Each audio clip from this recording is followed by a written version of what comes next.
In a serene countryside dotted with lush green mountains and winding roads, we encounter 4 women climbing a mountain path. As they walk, they engage in lively conversation, though it seems the woman in blue and the one in red don't quite see eye to eye. A simple discussion about cosmetics turns into a full-blown argument. Just as they're enjoying their banter, Yi-suk, the woman in purple, throws a biological bomb into the mix, a potent fragrance that sends everyone scattering, leaving her chuckling gleefully. The conversation turns to their children, with Mi-suk and Seung-hyo's mom bragging about their offspring.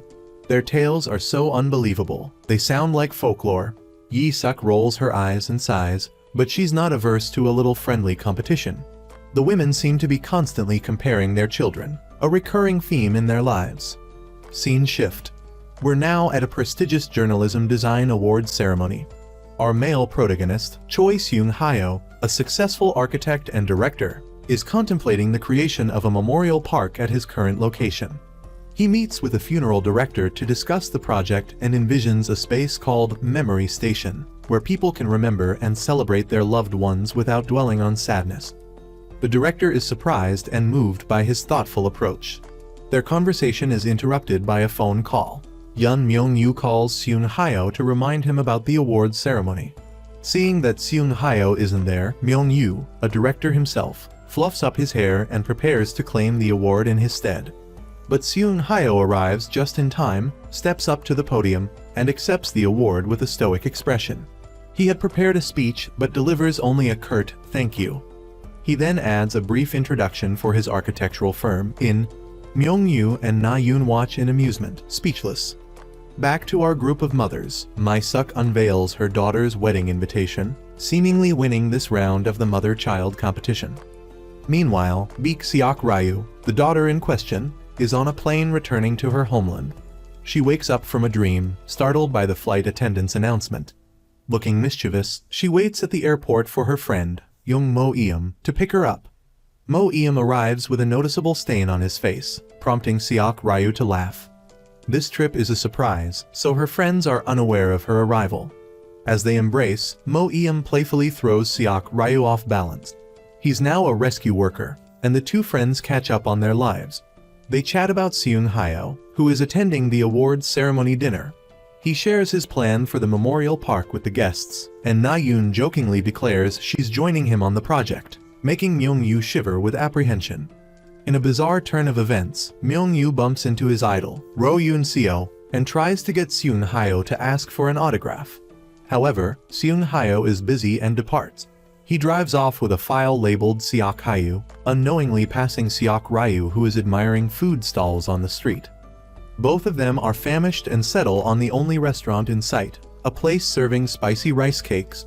Seok-ryu struggles to eat them, perhaps due to her time abroad diluting her Korean palate. Mo-eum teases her about it. While eating, Seok-ryu notices something and pulls Mo-eum away. They are hiding from Dong-jin, Seok-ryu's brother. Dong-jin bought some rice cakes and sees them hiding under the table, worried they are in trouble. He's incredibly unlucky, having his rice cakes confiscated by a boisterous manager who eats them himself, while complimenting the cook. Seok-ryu emerges when he leaves. She doesn't want anyone to know she's back in Korea. They go out to play, and she tells Mo-eum to stay with her no matter what. Mo-eum gets a phone call and abruptly leaves, leaving Seok-ryu alone. Feeling dejected, she walks back home, passing a familiar bathhouse on the corner.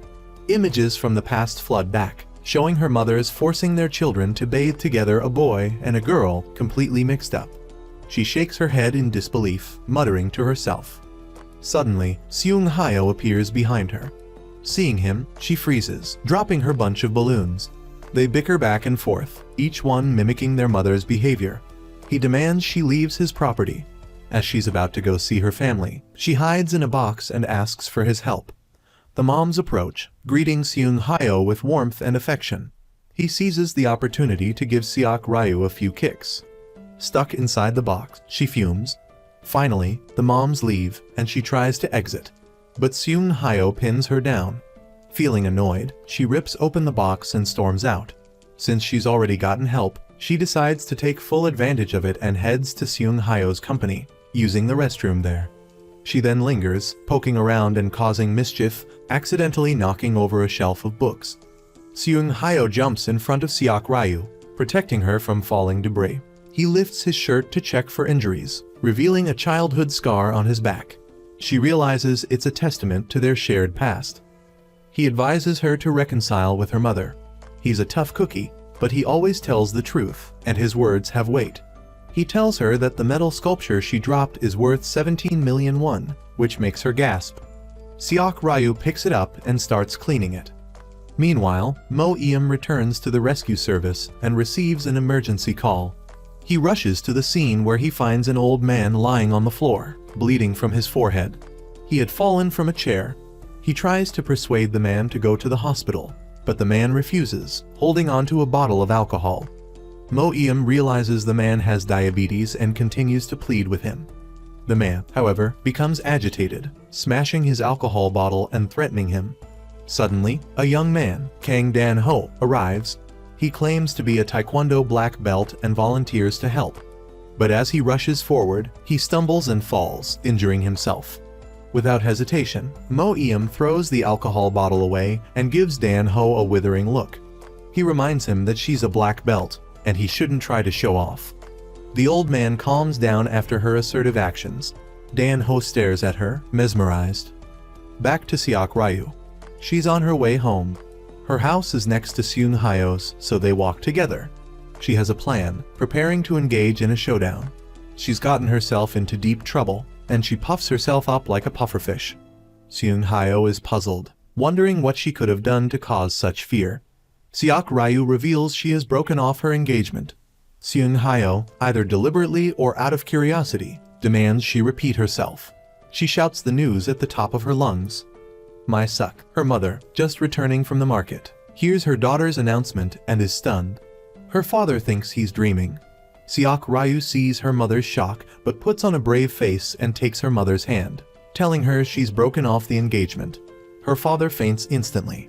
My Suk grabs her vegetables and chases after her daughter. But instead of hitting Seok Ryu, she ends up hitting Seung Hyo. Hai Suk feels sorry for Seung Hyo as he takes the blows. Finally, My Suk stops and lets her daughter speak. Seok Ryu delivers another bombshell. She quit her job. Her father faints again. He asks Lee Seung-jun, Seung Hyo's father, to perform CPR. Dong-jin returns home, trembling, and hears the shocking news from his sister, unable to process it. My Suk continues to wield her vegetables furiously, even hitting the road to boost the population growth for Seung Hyo. Desperate, Seok Ryu grabs Seung Hyo's hand and runs away from her mother. They run hand in hand, finally shaking off My Suk.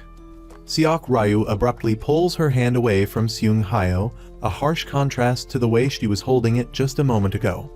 Then, she drags him to a tree and instructs him to act as a makeshift shield while she sheds her skin. When she doesn't answer his questions, he turns back to see her standing there, looking glum. He can't believe that she broke off the engagement because she cheated. They stare at each other, and she asks incredulously if he truly thinks that. They sit down to talk. A couple approaches and asks them to take their picture. The smitten couple then asks if they want a picture together. In unison, Seung Hyo and Seok Ryu answer yes. The young couple commends them on their apparent deep connection, and Seok Ryu and Seung Hyo can't help but roll their eyes. Dong-jin calls Seung Hyo and asks him to take Seok Ryu home.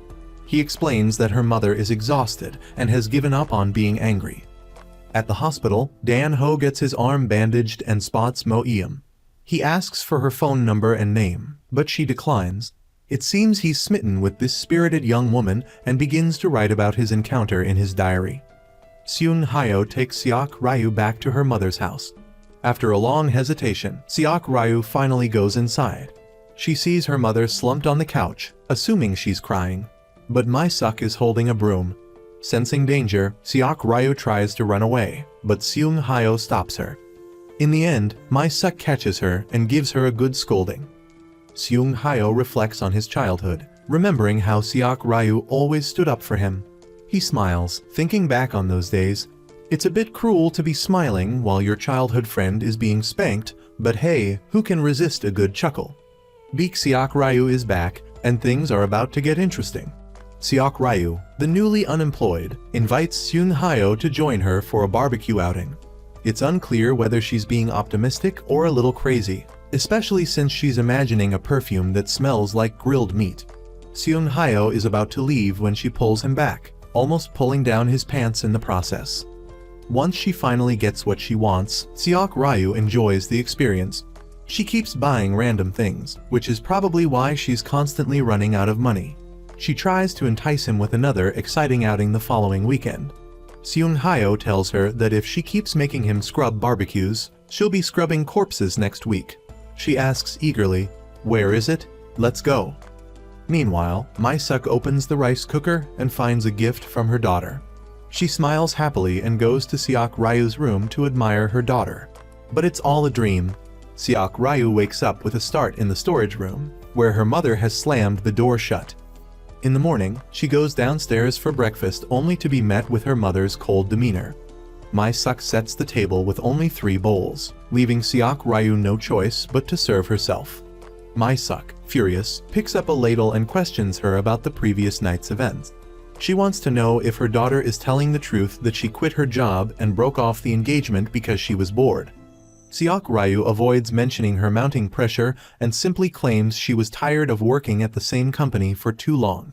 Mi-suk is fuming, and she's about to swing the ladle at her daughter when her husband intervenes. Seok Ryu just wants to sleep. She lays around all day, refusing to do anything. Mi-suk is so angry, she decides to skip breakfast. Early in the morning, Seok Ryu runs into her annoying brother, Dong-jin, who loves showing off his muscles. At the same time, Seung Hyo and Mo-eum arrive. Seok Ryu welcomes them with open arms, but they ignore her completely. Seung Hyo goes straight to the kitchen and gives Mi-suk a gift of pumpkin soup, while Mo-eum immediately makes Seok Ryu stick out her tongue for a checkup. Mi-suk comments on her daughter's behavior, wondering if she's afraid of being beaten to death. She's not wrong, since Mi-suk's past beatings almost broke her daughter's leg. The 2 visitors are invited to join them for breakfast. Seok Ryu pouts but sits down. She can't believe they are being treated to a meal while she's being excluded. She holds out her bowl to Mo-eum, begging for some rice. Her best friend generously spoons a big portion for her, while Seung Hyo refuses.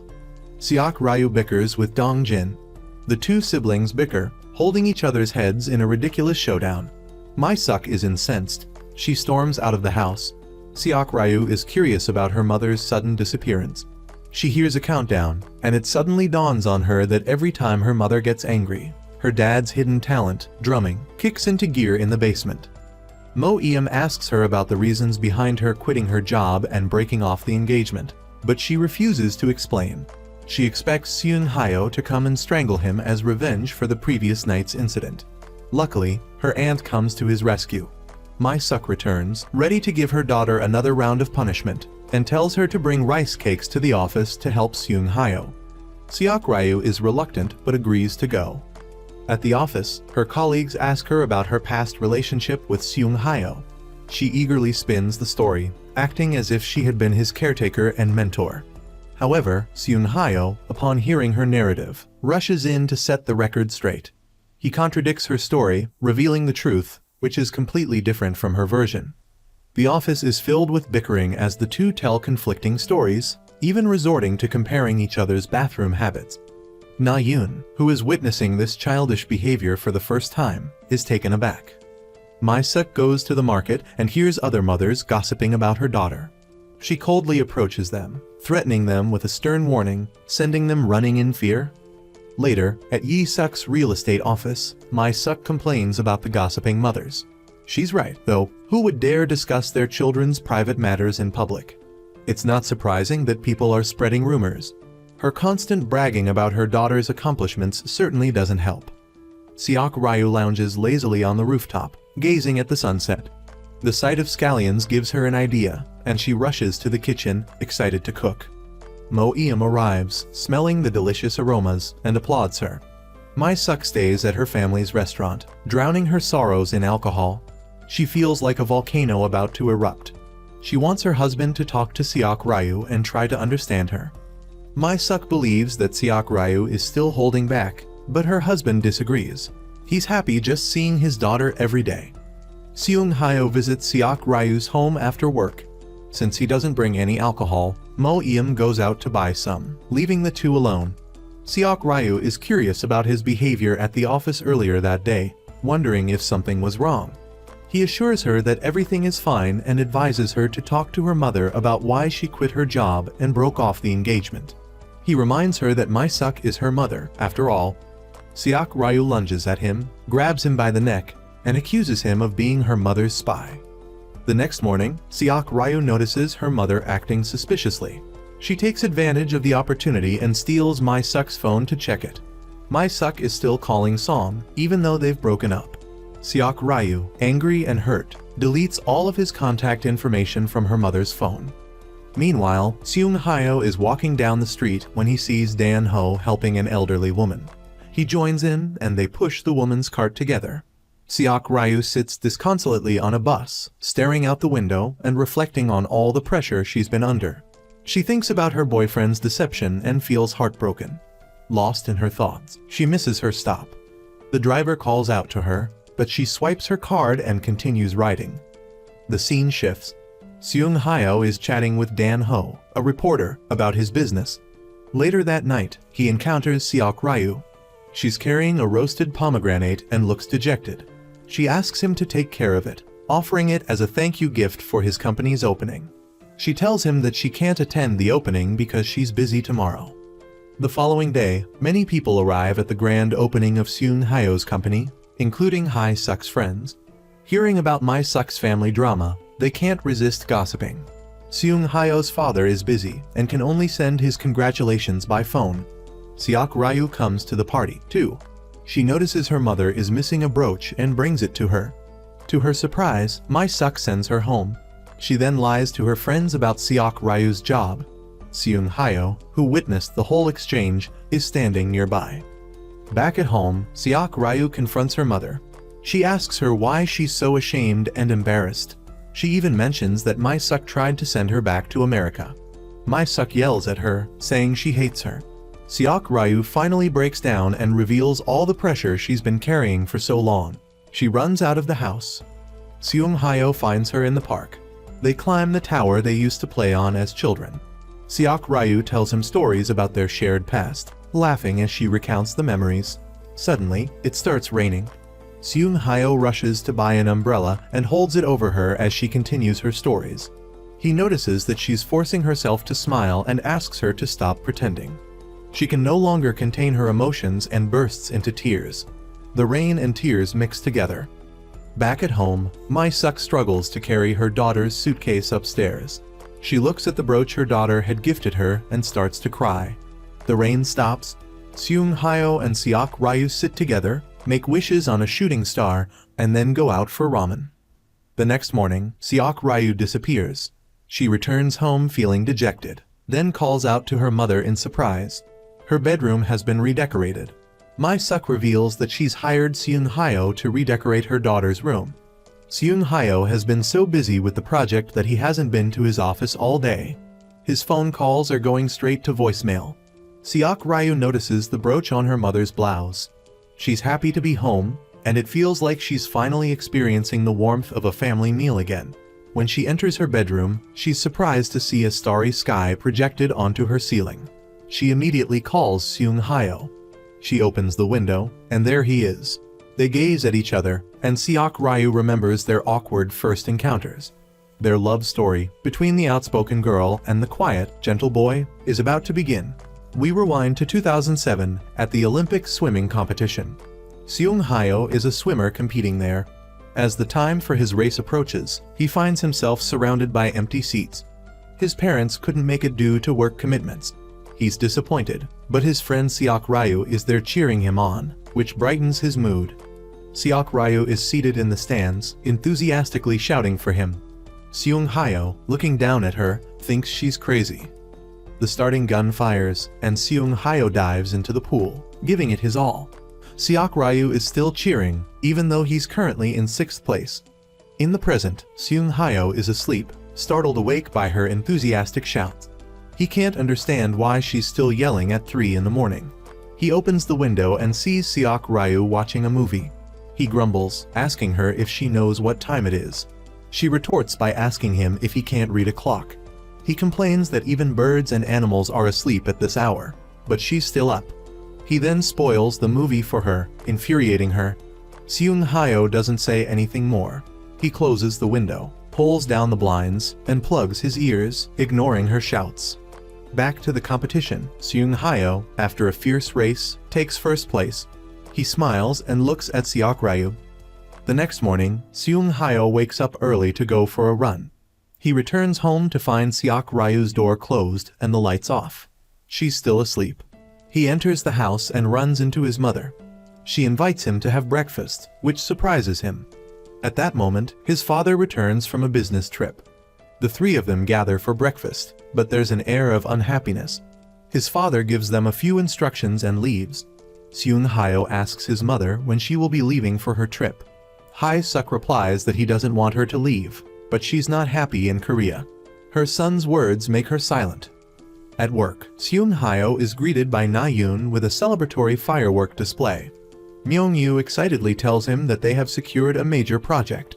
He believes that his wife's tarot readings brought them good luck. Seung-hyo is surprised that Myung-yu still believes in fortune-telling. He teases him by saying that the pomegranate plant he gave him is wilting, which is bad luck for the company. Myung-yu immediately asks someone to buy fertilizer.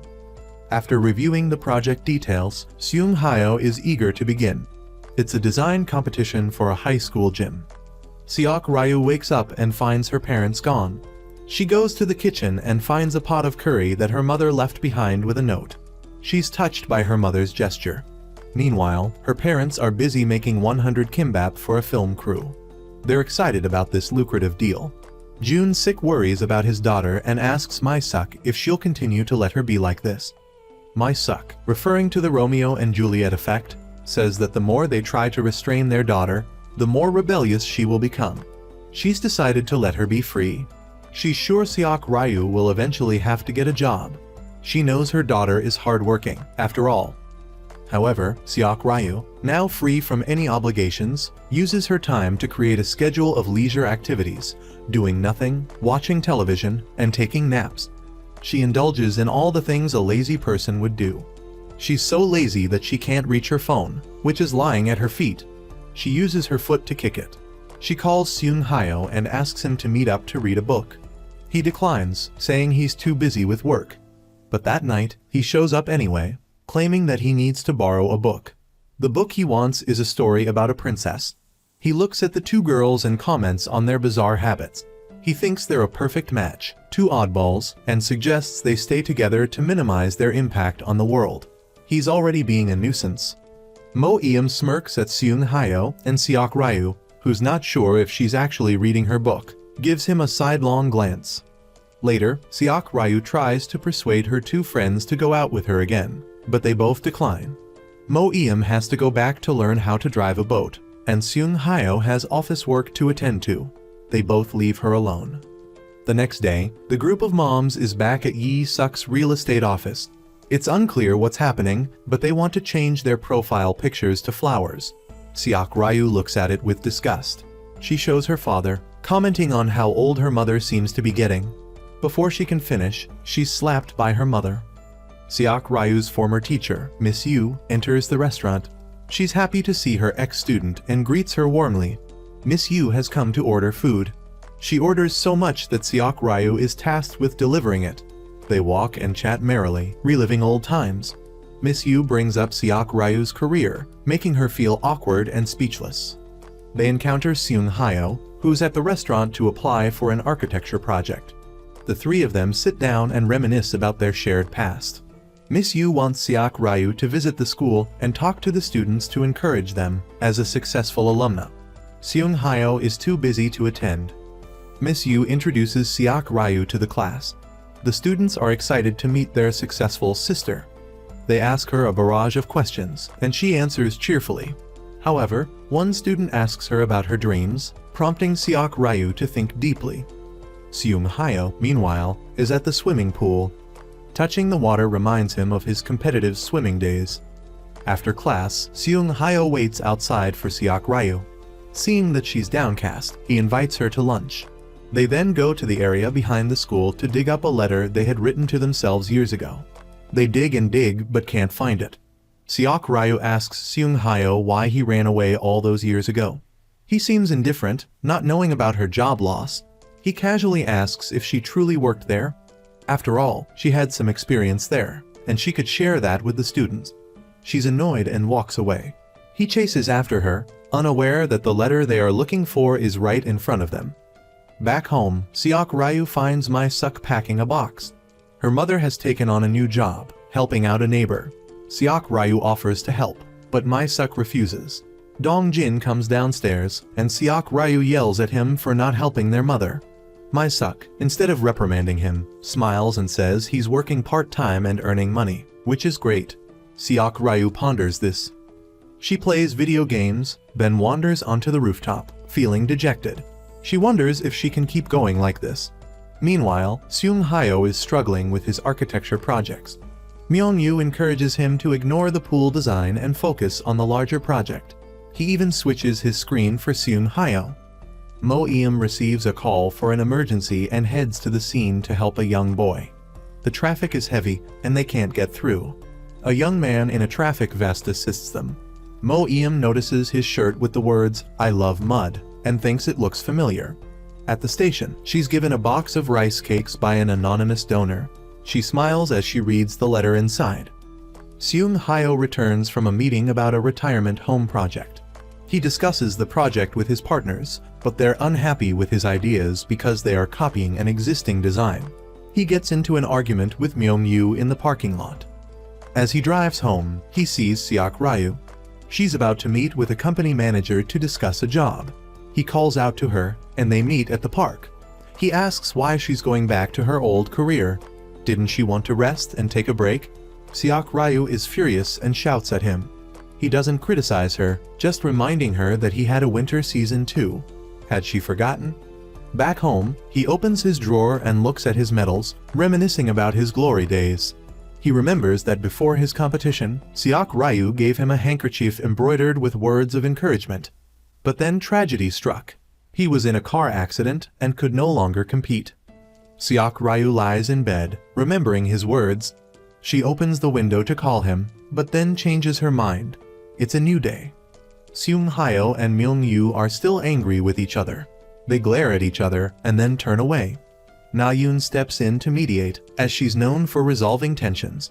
Her words remind Seung Hyo of his argument with Seok Ryu the previous day. She's a great mediator indeed. Seung Hyo later approaches Myung-yu to make amends. Generation Y is so hard to understand. Meanwhile, Seok Ryu is feeling despondent, watching the students. She even sighs at a job posting she sees. Later that night, she goes back to the area behind the school to dig around. Miss Yu comes out to throw away the trash and is startled to see Seok Ryu digging. It turns out that Seok Ryu wants to find the time capsule to get some answers for herself. But the more she searches, the more confused she gets. She apologizes to Miss Yu for lying about still having a job. Miss Yu doesn't blame her. She assures Seok Ryu that if she feels it's the right thing to do, she should continue. After all, she has worked hard over the years. Seok Ryu then goes to the swimming pool, as Miss Yu suggested, to meet Seung Hyo. When she arrives, she sees him with a time capsule, reading his own letter. Angry, she chases after him. They chase each other around, acting like teenagers. Then, Seung Hyo jumps into the pool. He talks about the time he got into an accident and how cheerful Seok Ryu was back then. Now she's so gloomy. Before he can be disappointed, she takes a running leap and dives into the pool, even though she doesn't know how to swim. She's impossible. He swims over and pulls her up. She's terrified of drowning and clings to him, riding him like a horse. Eventually, she calms down and lets him pull her to the surface. While supporting Seok Ryu on the surface of the water, Seung Hyo chats with her. They both imagine what would have happened if they'd gone back in time. They agree that they wouldn't have taken the same paths.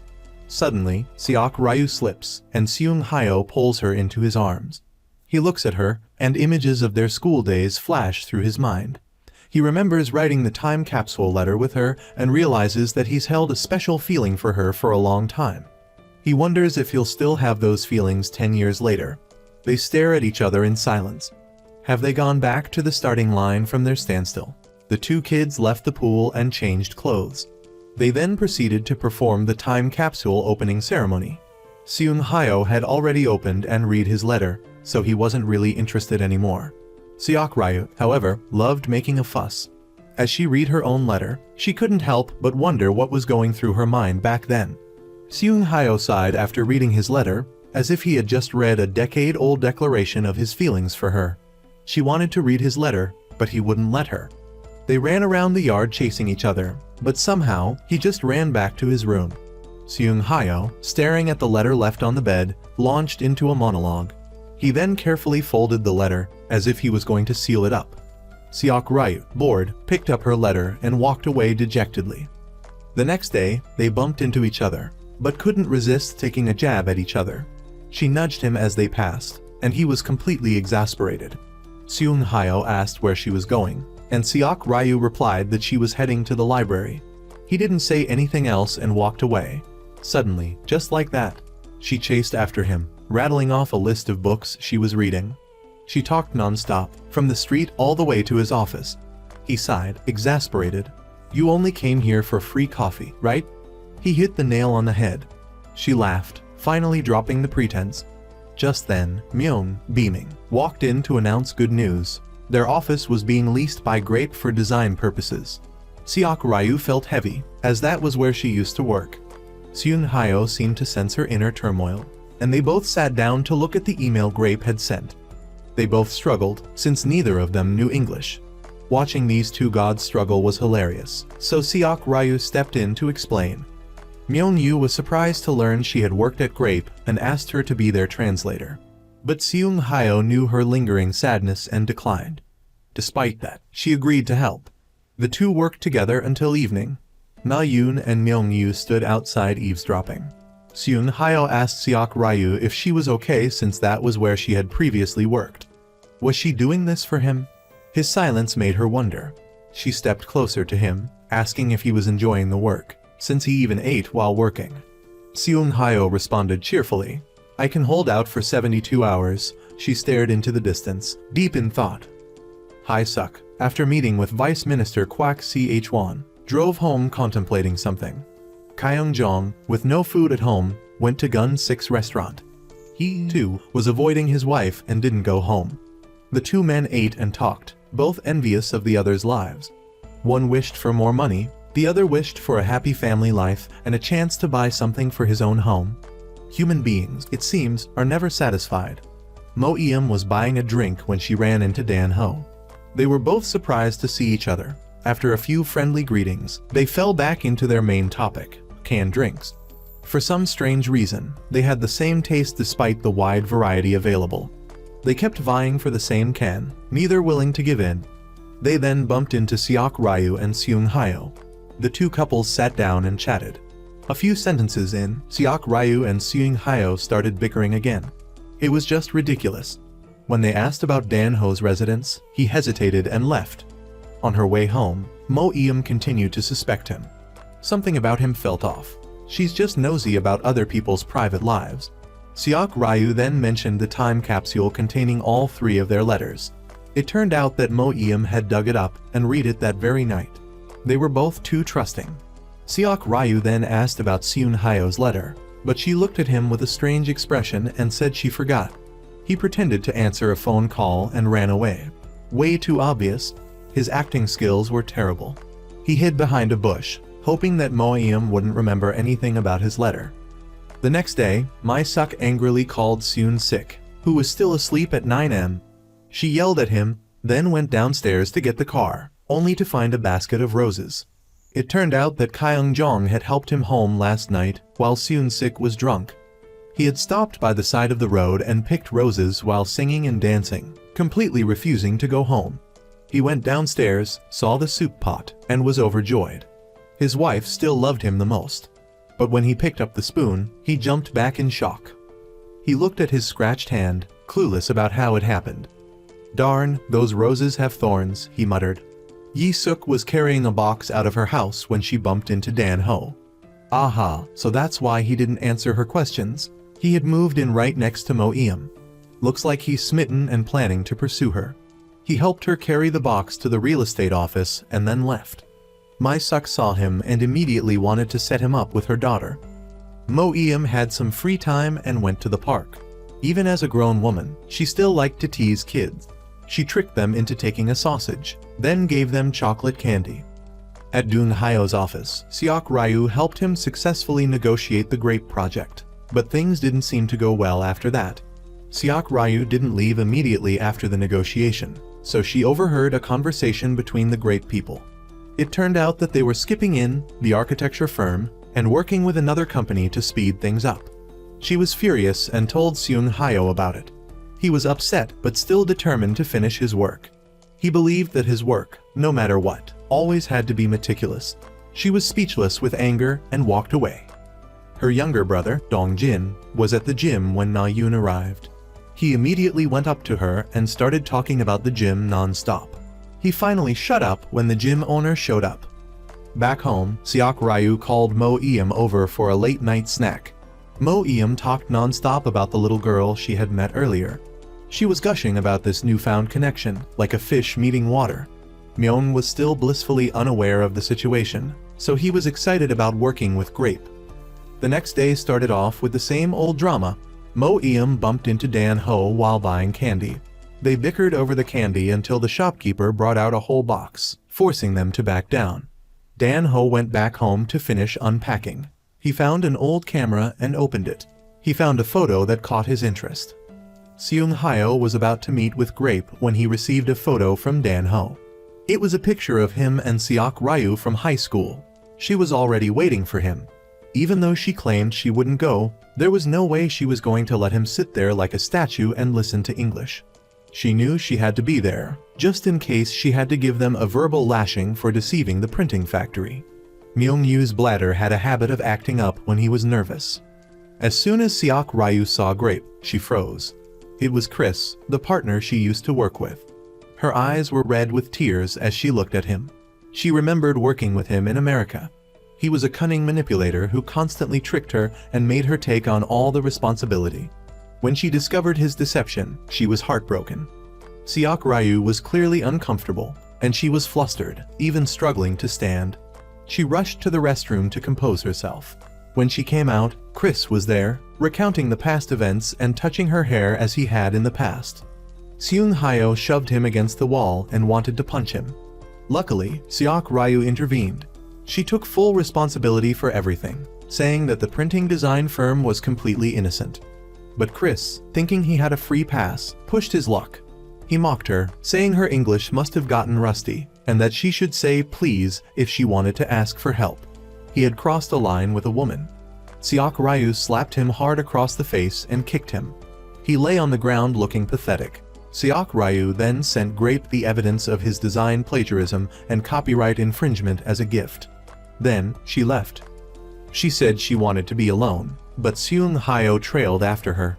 He was thoughtful enough to bring her a pair of slippers because he knew her heels would hurt on the steep road. To cheer her up, he took her to a place called the Wishing Bridge. He wrote the names of the people who had wronged her at Grape on the keychain, along with curses for them. Seok Ryu wasn't initially enthusiastic about it, but she eventually joined in and felt better. As Seung Hyo was talking, he received a call from Myung-yu. He apologized, but Myung-yu just burst out laughing. Myung-yu told him that Grape had given them a new opportunity, and Chris had been fired. It turned out Myung-yu had a habit of recording conversations, and he had recorded everything Chris said. He sent the recording to Tony, the vice president of Grape, who was an acquaintance because they shared a common interest. Then, he told Seung Hyo about how he had schooled Chris. Seung Hyo was overjoyed and shared the news with Seok Ryu. She was so happy that she jumped up and hugged him. Memories flooded back. Ever since high school, he had harbored feelings for her, but never confessed because he was afraid of ruining their beautiful friendship. Now that they were older, he still lacked the courage to speak up. Even when she was leaving, he couldn't muster the courage to confess, even after drinking. Seung Hyo stood rooted to the spot as Seok Ryu hugged him. It seemed like the past was finally over, and they were now in a continuous state of present perfection. There was a time when Seok Ryu invited Seung Hyo to visit her in America. She even let him stay in her dorm room. One morning, he woke up to find her on the floor. He covered her with a blanket and couldn't help but admire her beautiful face. Just then, a text came from Brian. It was her new boyfriend. He felt a pang of disappointment when he heard that. Back in the present, after their long hug on the bridge, they decided to cook something.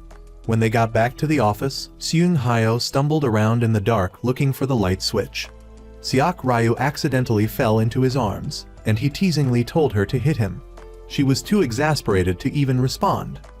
As he watched Seok-ryu cook, Seung-hyo didn't trust her skills and kept glancing at the food. She got annoyed and almost stabbed him with a knife. He kept complaining about the food, but when she served it, he found it incredibly delicious. He awkwardly praised it, claiming he was just hungry. He even complained about how there were too many green vegetables. Seok-ryu looked at him with pleading eyes, wanting more praise. He looked at her, unsure what to say. Luckily, Mo-eum arrived just in time. He used that as an excuse to go out and get some beer, as he couldn't face her. Mo-eum, smelling the delicious food, sat down to eat as she was starving. While she was eating, her mother called. She wanted Mo-eum to go on a blind date. Mo-eum refused to answer, knowing her mother's intentions. Marriage wasn't something to be forced. Seok-ryu agreed, and so, the two friends had a topic to chat about. Honestly, Mo-eum wanted to see her friend in a wedding dress. Seok-ryu's wedding photos were still on her computer, and Mo-eum showed them to her. She still couldn't forget her ex-boyfriend. Just then, Seung-hyo came back because he had forgotten his wallet. He saw Seok-ryu's wedding photos and froze before quickly leaving. The next day, a group of women went to the temple to pray for their families. In-suk had just completed 108 prostrations, and she walked down the stairs with shaky legs. Everyone wrote wishes on the tiles. Hae-suk, being an educated woman, wrote her wishes in French, despite being at a Japanese temple. At Seok-ryu's restaurant, her father saw Kyung-jong coming home from work and offered him a few drinks, which he declined. A few young men came in wanting to film a review video. Myung-yu wanted to invite Seok-ryu to participate in the next project with Grape, but Seung-hyo refused on her behalf. He felt she had helped them enough, and they hadn't done anything for her. Myung-yu agreed and came up with an idea, a farewell dinner for her. They were having a good time eating and chatting when Na-yoon mentioned the novels she enjoyed reading. They all centered on the theme of a male protagonist regretting his actions and wishing to go back in time to fix things. Seung-hyo felt a pang of guilt and started talking about thinking about the future, which dampened everyone's spirits. Mo-eum was walking around looking for the little girl she met before to ask her name, but she couldn't find her. Instead, she saw Dan-ho showing off his rear end. He was trying to find a 4-leaf clover to give to someone. Seeing him struggling, she joined in to help. Unexpectedly, they found one. He was overjoyed and reached out to take her hand. They were both awkwardly silent. Finally, she handed him the clover. Dan-ho, thrilled, ran off. After dinner, Seung-hyo got back to work, but Seok-ryu couldn't understand why she was so irritated. Suddenly, a hand reached out and embraced him. It was a stranger they had never met before, Tae-hui, Seung-hyo's ex-girlfriend. She was there to invite him to her pottery exhibition.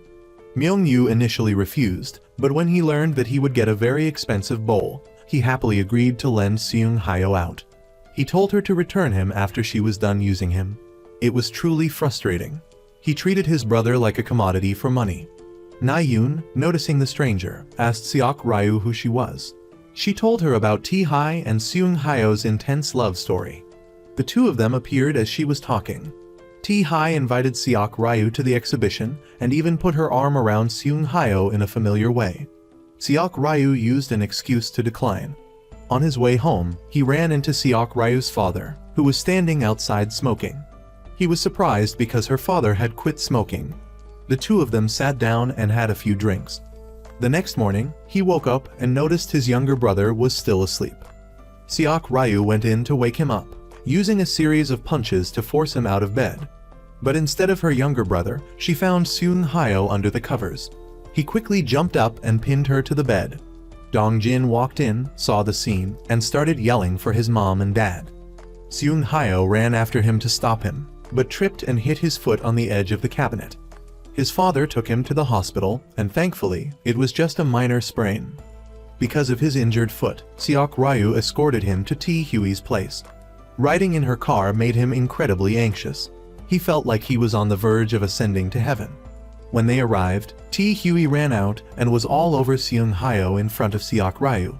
She watched them with a thoughtful expression. Despite that, she was enjoying herself and found everything about the place fascinating. They even got to make soy sauce together. While they were making it, Tae-Hwi called Seung-hyo out to talk privately. She wanted to call him out, partly for work reasons and partly because she still had feelings for him. She wanted to create an opportunity for herself. Seok-ryu was looking for the restroom when she saw them getting close while working with clay. She unintentionally made a noise, which made her awkwardly leave. Soon, Myung-yu's group arrived. Seung-hyo sat there, thinking about what Seok-ryu said the other day that she still loved her ex-boyfriend. Mo-eum had just gotten home when she received an urgent call and had to leave. She ended up at the park and ran into Yeon-do, the little girl from before. The girl was running a high fever, so they rushed her to the hospital. Back at Tae-Hwi's, Seok-ryu wanted to help Tae-Hwi move a big soy sauce jar, but it was too heavy. Tae-Hwi went to find someone to help, but Seok-ryu insisted on doing it herself. The jar fell and shattered into pieces. Seung-hyo saw it from afar and ran over. He angrily scolded Seok-ryu. Dan-ho heard that Yeon-do was in the hospital and rushed over. It turned out he was her father. Eum-mo called him out to scold him for being an irresponsible father who left his daughter home alone. The little girl was brought out to her. She told Eum-mo not to scold her father. Eum-mo smiled and agreed to her condition. Seok-ryu then cooked spicy ramen for everyone. It was the perfect food on a cool, rainy day. But Seung-hyo was nowhere to be found. She lost a game of rock, paper, scissors and had to wash the dishes. Tae-Hwi came out to talk to her. She mentioned that the soy sauce jar was worth 1,000,000 yen. Seok-ryu was shocked. But because of the delicious meal, they called it even. The two women washed the dishes and chatted.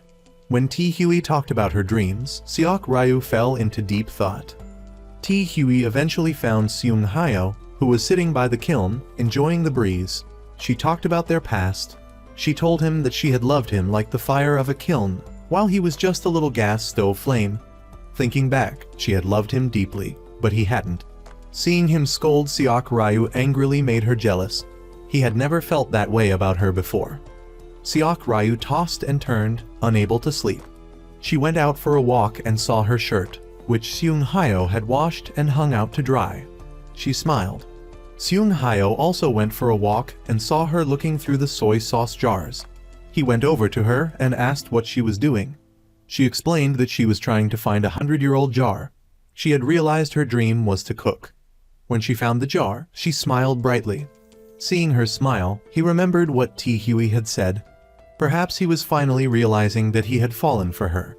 They looked like they were about to be together again. Seok-ryu lost her first baby tooth, and it was pretty darn painful. But it was Seung-hyo who ended up crying. It was one of her firsts that he witnessed her first time riding a bike, her first time traveling, and her first confession. He thought he knew everything about her, but then he received her wedding invitation. Back in the present, Seok-ryu was forced by her mother to bring breakfast to Seung-hyo's place early in the morning. Her mother probably knew that no one was cooking over there. True enough, Kyung-jong was eating lunch out of a lunchbox, and Hae-suk was avoiding food because she was worried about gaining weight. But when Seok-ryu brought a bag of food over, things were different. Seeing all the delicious dishes, Hae-suk's mouth watered. Her husband, however, only asked if there was more and then started eating.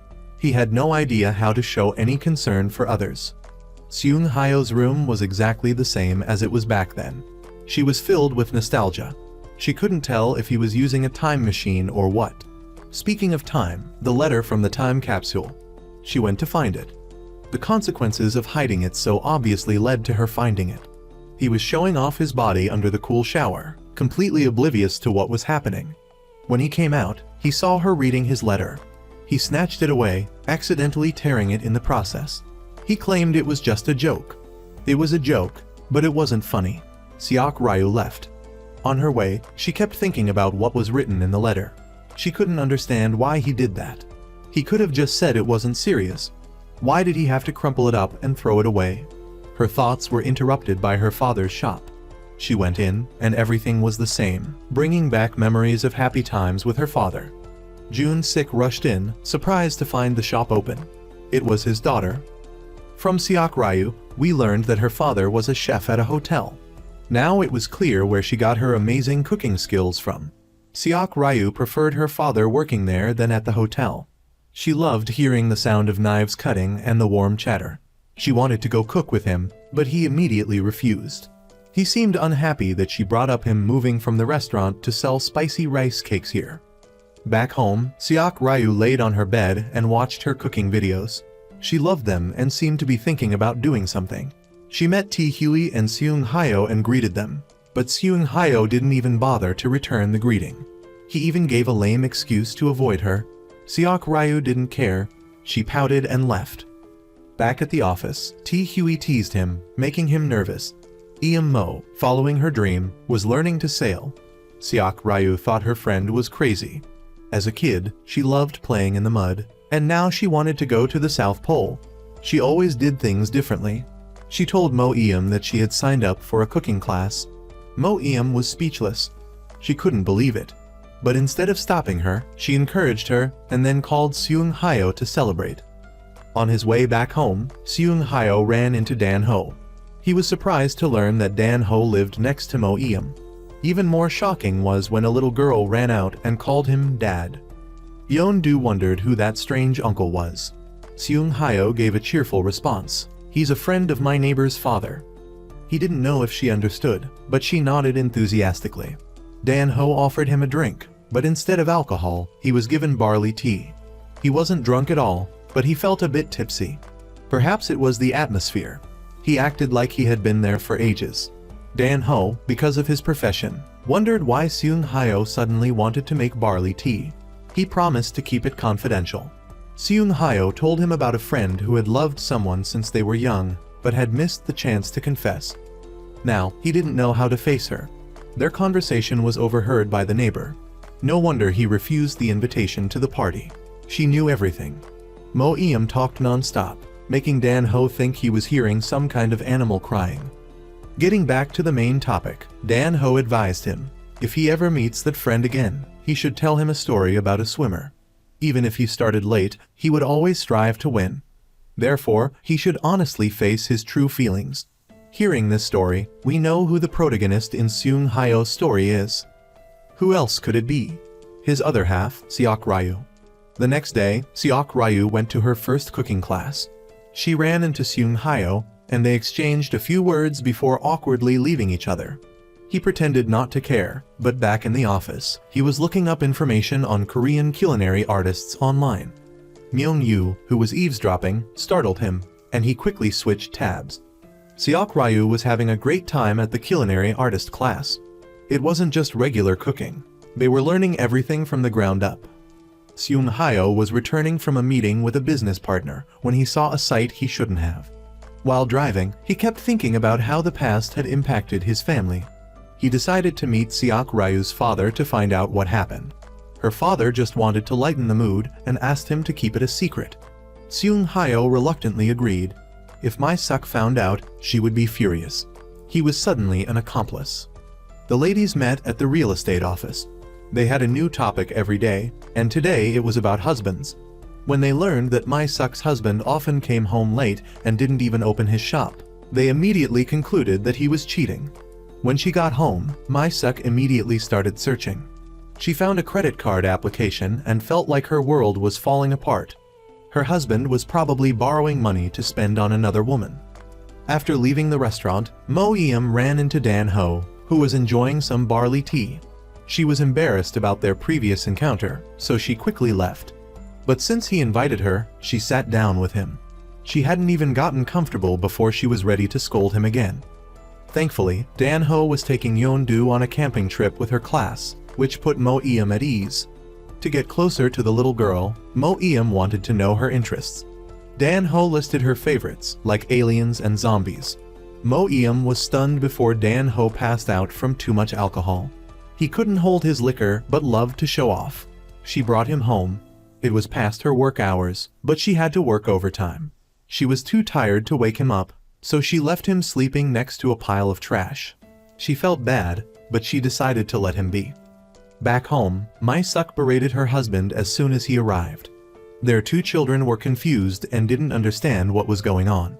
It turned out that the 2 men who had been at the shop before had tricked him.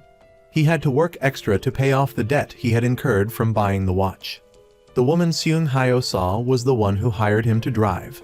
He had to borrow money to pay them back because they threatened to sue him. Without him, the family's main breadwinner, what would they do? His heart ached when he heard My-suk say that. He then left. Seok Ryu chased after him. He apologized to her for not being able to buy her nice clothes growing up. She didn't blame him and simply smiled and comforted him. The next day, she racked her brain trying to figure out how to prove that the 2 men were scammers. She thought about the camera and went to look at the footage. The shopkeeper told her that someone had already checked it out. Seung-hyo. He had set up a meeting with the 2 men, offering to pay off the remaining debt. But before that, he wanted to see their watch. Coincidentally, he had a similar one.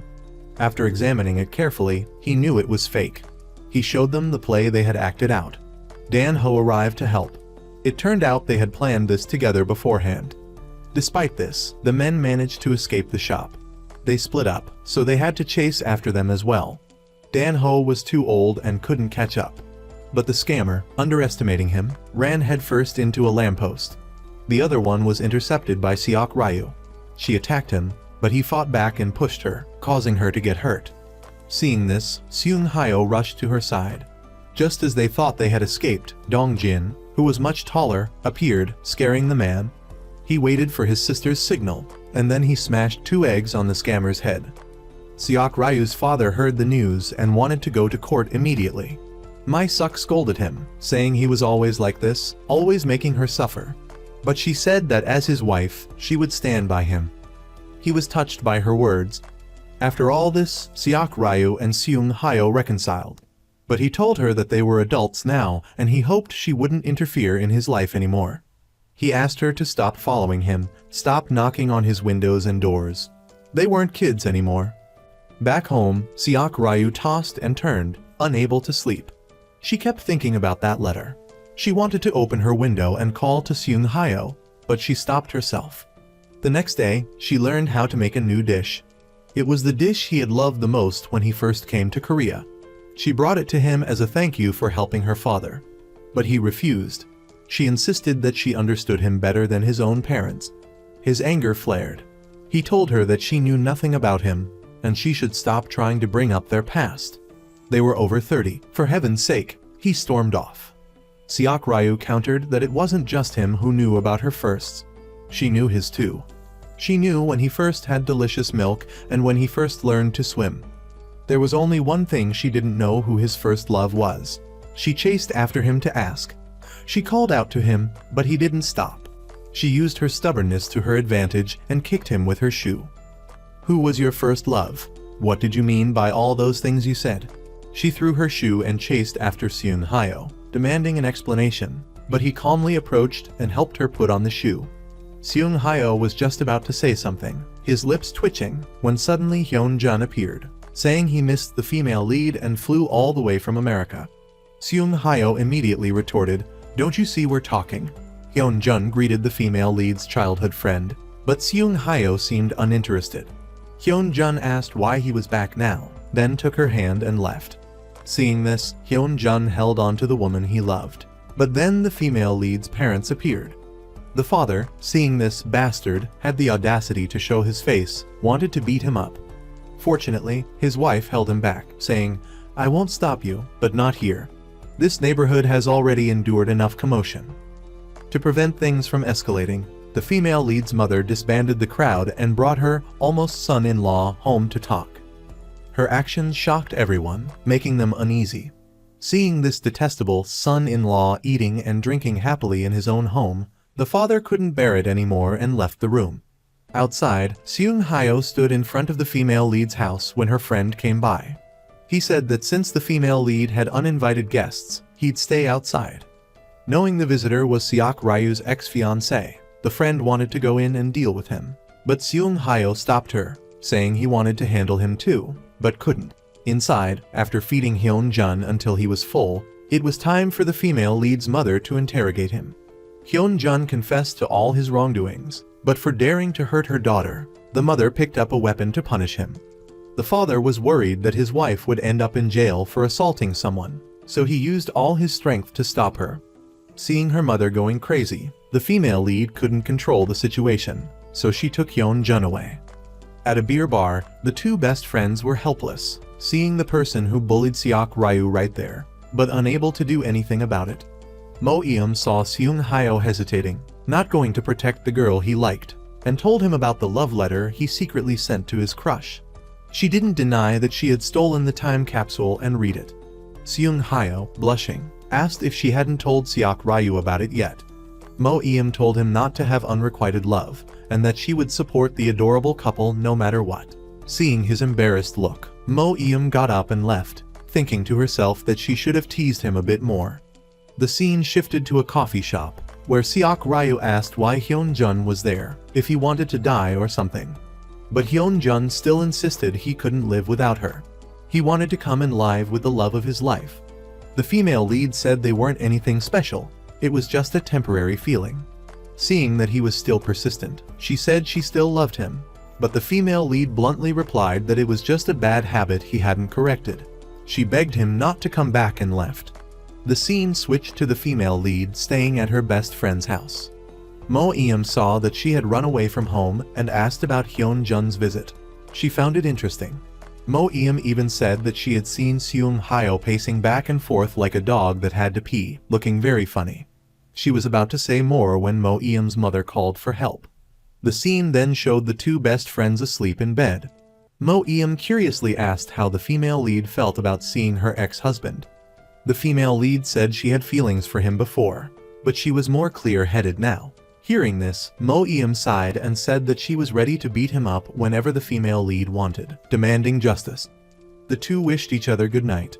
Meanwhile, Seung-hyo was drinking beer alone, feeling down as he looked at the name of the girl he liked in his phone. Coincidentally, the female lead also looked at Seung-hyo's contact information, but neither of them pressed the call button. The scene switched to the female lead's father waking his wife up for breakfast, which he had prepared, to relieve the tension from the previous day. Talking about how he rushed to beat up Hyun-jun. Suddenly the mother changed her mind and wanted to bring the two together again.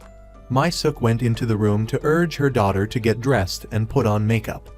It turned out she had already invited her son-in-law to their house. When they met, the female lead guessed this was her mother's plan.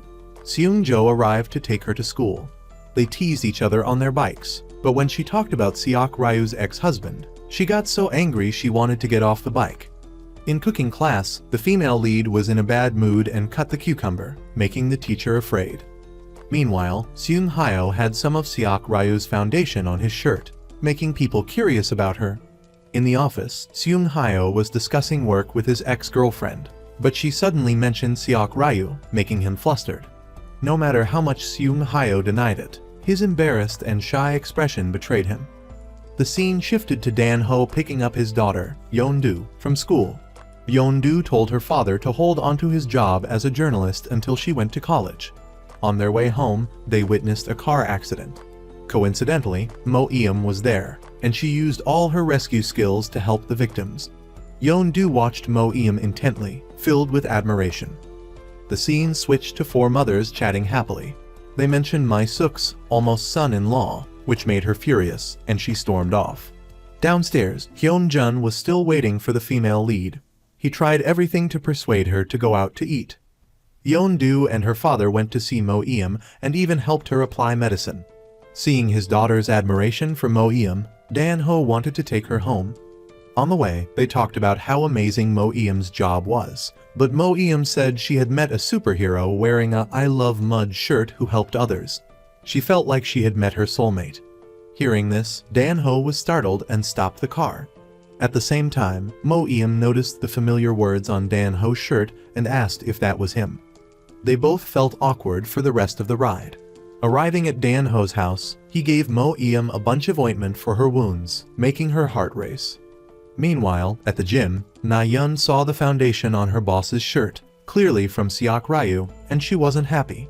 She wanted to run as fast as possible to vent her anger, but a trainer came over and insisted she had to run at a standard speed. The female lead went to her mother to tell her about the chance encounter with Hyun-jun, but her mother dodged the question. Frustrated, she went out for a walk to clear her head. Seung-jo saw her walking alone and warned her about the dangers, but she ignored him. In fact, Seok-ryu was also afraid inside. Seeing someone following her, she ran away, but it was just Seung-jo. While arguing, Seung-jo realized this wasn't what he wanted and was about to say something, but the female lead wasn't ready to listen. Seok-ryu went home with Seung-jo following behind to protect her. The scene switched to the morning. Hae-suk knew it was her special day. She was disappointed to find her husband rushing to work and her son gone. Meanwhile, Tae-hyui went to see Seung-jo's first work and invited him out to celebrate. At the 119 emergency room, Mo Eum's heart raced as she thought about Dan-ho, making her blush so much that her co-workers noticed. Dan-ho was also studying her rescue work and had an idea. The two couples met at a restaurant, awkwardly. Seung-hyo didn't forget to scold the female lead for lying about not seeing Hyun-jun anymore, which made her choke on her food. When they left, Tae-hyui deliberately bought the female lead wine and said she and the person across from her looked like a couple. When he was alone with Seung-hyo, he said he knew it would be fun, but it was too dramatic, and this was the first time he had seen a love quadrilateral. When he was taking the female lead home, Hyun-jun wanted to mend their relationship, but she just rejected him. Hae-suk received messages from her friends, all saying they were busy on her birthday, making her angry. When she went to help her friend pack, she was surprised to find everyone remembered and secretly prepared a cake and candles. At that moment, her son sent a message wishing her a happy birthday, making her ecstatic. Her husband came back from work and went to various shops looking for the kind of flower his wife liked. At the swimming pool, Seung-hyo met the teacher who congratulated him on winning the design competition. She mentioned that Seok-ryu had constantly asked about the results. Thinking about his encouragement, he immediately called the female lead and ran to her. When he arrived, Seung-jo mustered up the courage to say that he liked her. Meanwhile, Hae-suk's husband brought the flowers home and saw his wife talking intimately with someone. Seung-hyo was flustered when he saw the female lead injured. He poured out his feelings to the person he loved, confessing how he had worried about her getting hurt since she was little and how he had always protected her from bullies. Meanwhile, Hae-suk returned home and was disappointed to find no one there. It was her special day, but her husband was gone. She received a gift from her son, but she hadn't even had a chance to write a thank you note. Still, she was very happy. Seok-ryu, after hearing Seung-hyo's confession, reflected on his childhood and how he had fallen for him because of his kind actions. Seung-hyo was also panicking in his own room about his decision. Both of them were restless, having stumbled into the love game. The next morning, Seung-hyo and his mother were having a pleasant conversation when his father entered. He apologized for forgetting his wife's birthday, making the atmosphere tense. Hae-suk was cleaning the house when her son came in and talked about online investments. He said he could make a lot of money. Seok-ryu heard this, stepped forward, and threatened to put him in a coffin if he ever talked to his mother about such things again. Seeing his daughter dressed up and wearing perfume, Hae-suk was surprised. At the gate, the female lead met Seung-hyo, who showered her with cheesy compliments, making her talk nonsense. They decided to use the expiration dates of canned goods as a milestone for their relationship. At the store, Seung-hyo chose items with the shortest expiration dates, creating chaos. Seeing the staff complain, Seung-hyo bought everything and took it back to the company, keeping only a can of milk with the shortest expiration date, leaving everyone puzzled. Meanwhile, Dan-ho was working on an idea for a story about real-life experiences. The first place he went to was an emergency rescue center. To participate in the experience, he demonstrated his physical strength to Mo Eum. Then, he used his persuasive skills to convince her boss and successfully got accepted. At the store, Mr. Jun-sik saw things were in disarray and noticed some strange items, wondering why they were there. Mrs. Hae-suk was chatting with her friends when she received a message from Hyun-jun, who wanted to see her. Mr. Jun-sik was furious to see his wife chatting with his almost son-in-law. Meanwhile, Seok-ryu received an 11-day deadline to answer his love confession and shouted in shock, startling the entire cooking class. Mrs. Hae-suk returned home and was immediately questioned by her husband about her meeting with Hyun-jun. Hearing that the bastard still loved her daughter, she wanted to mend their relationship, driven by ambition and superficial desires. Mr. Jun-sik was annoyed and went out to drink with Jong-jong, who was heartbroken. They both envied each other's lives, which they had always desired. Mr. Jun-sik got drunk and didn't know what was happening. Mrs. My-suk was annoyed to see her husband out all night. Later, her son approached her and mentioned that he had exchanged money for followers on the investment he was talking about earlier. The female lead scolded her brother, and the two argued, giving Mrs. My-suk a headache. The female lead was upset because her mother spoiled her brother too much. While out walking, Seok Ryu received a good morning message from the male lead. Hyun-jun then arrived and presented her with a cup of jasmine tea. He said he wanted to change tactics this time, making her remember their fateful first encounter. Meanwhile, the male lead confessed to Tae-hyui that he had jumped into the fire by confessing his feelings to the person he liked. Hearing this, Tae-hyui said she hoped his love story would be blown up and explode. Later, he received a message from Dong-jin asking to meet. The scene shifted to Mrs. My-suk transferring money to her son for his investment, but realizing she didn't have enough and wanted to find a part-time job. She caught sight of Seok Ryu leaving the cooking class and rushed to tell her husband. The female lead returned home and got angry when Seung-hyo mentioned that her brother had asked him to come over. Just then, her parents returned home, uncovering her secret about attending cooking school and forbidding her. At that moment, Dong-jin came back, making Seok Ryu explode about how his parents always spoiled his brother and imposed things on him. Seok Ryu went outside, and Seung-hyo took the female lead to a place to help her calm down. Seeing the beautiful flowers, the female lead immediately thought of popcorn. Talking about her dreams, he suggested she go to the kitchen at his company to practice cooking. Meanwhile, Mo Eum was teaching Dan Ho about the tools, and he started on his first assignment. At home, Hae-suk was preparing breakfast and remembered the kind of rice her husband liked to eat. As she was eating, Jong-jong saw her and prepared a full meal for her. Although there was a little distance between them, she was very happy. Dan Ho enthusiastically went out to rescue people, not caring about getting hurt, and worked with everyone until the end of the day. When the male lead went to talk business at a movie theater and saw popcorn, which Seok Ryu always mentioned, he bought a bag for her. At Seung-hyo's company, the three of them met. He asked Hyun-jun what he was doing there and found out he wanted to consult about a design project. Annoyed with this client, when the assistant couldn't provide the information he needed because she had to leave, Seung-jo immediately rejected the business deal. However, Hyun-jun persisted and refused to leave, so Seung-hyo had to sit with him and wait for the female lead to finish cooking. Suddenly, Hyun-jun smelled a delicious scent. The male lead remembered he had bought food for Seok Ryu. She was hungry and wanted to eat the popcorn, ignoring Hyun-jun's attempts to stop her. The friends happily talked about the movie they had watched as kids. The scene shifted to Dan Ho, exhausted after a day of rescue work. The team leader, seeing how tired he was, invited everyone to his favorite barbecue restaurant. During the meal, Dan Ho curiously asked the team about common occupational hazards and learned that a good way to relieve stress was to go on dates.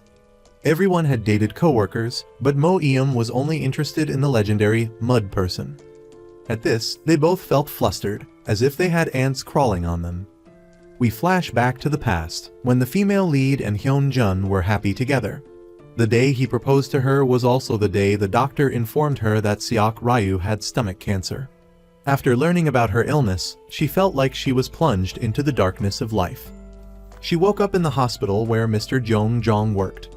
She was scared of being recognized and everyone finding out about her illness, so she quickly left. Outside, she ran into Hyun-jun, who had been waiting for her for a long time. Seung-hyo also arrived, asking after her. They both insisted on taking her home, leaving Seok Ryu in a difficult position. He chose to go with Seung-jo, who lived closer. Hyun-jun was left reminiscing about the time she learned about her illness and how they tried to find a cure together. At Seung-jo's house, he gallantly opened the car door for the female lead, surprising her. She was usually treated like a servant, but now she felt like a princess. Seok Ryu went home and looked towards his bedroom. Mrs. My-suk recalled the moment she learned about her illness and called her mother to check on her. But she couldn't hold back and started arguing with her. The female lead didn't have the courage to tell her mother that she had cancer. At that time, she felt utterly hopeless. Seung Hyo was angry and confused about why Seok Ryu had chosen Hyun Jun over him back then. Mo Eum was there too, and the two friends chatted and confided in each other. She asked him if he had ever asked Seok Ryu why she had made that choice, but he hadn't. Then, Mo Eum asked him a silly question, "Is your heart beating like a drum?" She must have been referring to the time she met Dan Ho. Seok Ryu was still deep in thought about his illness. Lying in bed, she wondered why her disease had the name cancer. It sounded so dark and hopeless. If she could be named a star or the sun, would her life be brighter? The next morning, as she woke up, she encountered her annoying brother, who ignored her and didn't even say hello. At the same time, Mi-suk told her that she wouldn't stop her from going to cooking school anymore. But she needed to find a job. She needed to have a future. Hearing this, Seok Ryu was furious. She said that cooking was her future. Seung Hyo was waiting for her outside the gate.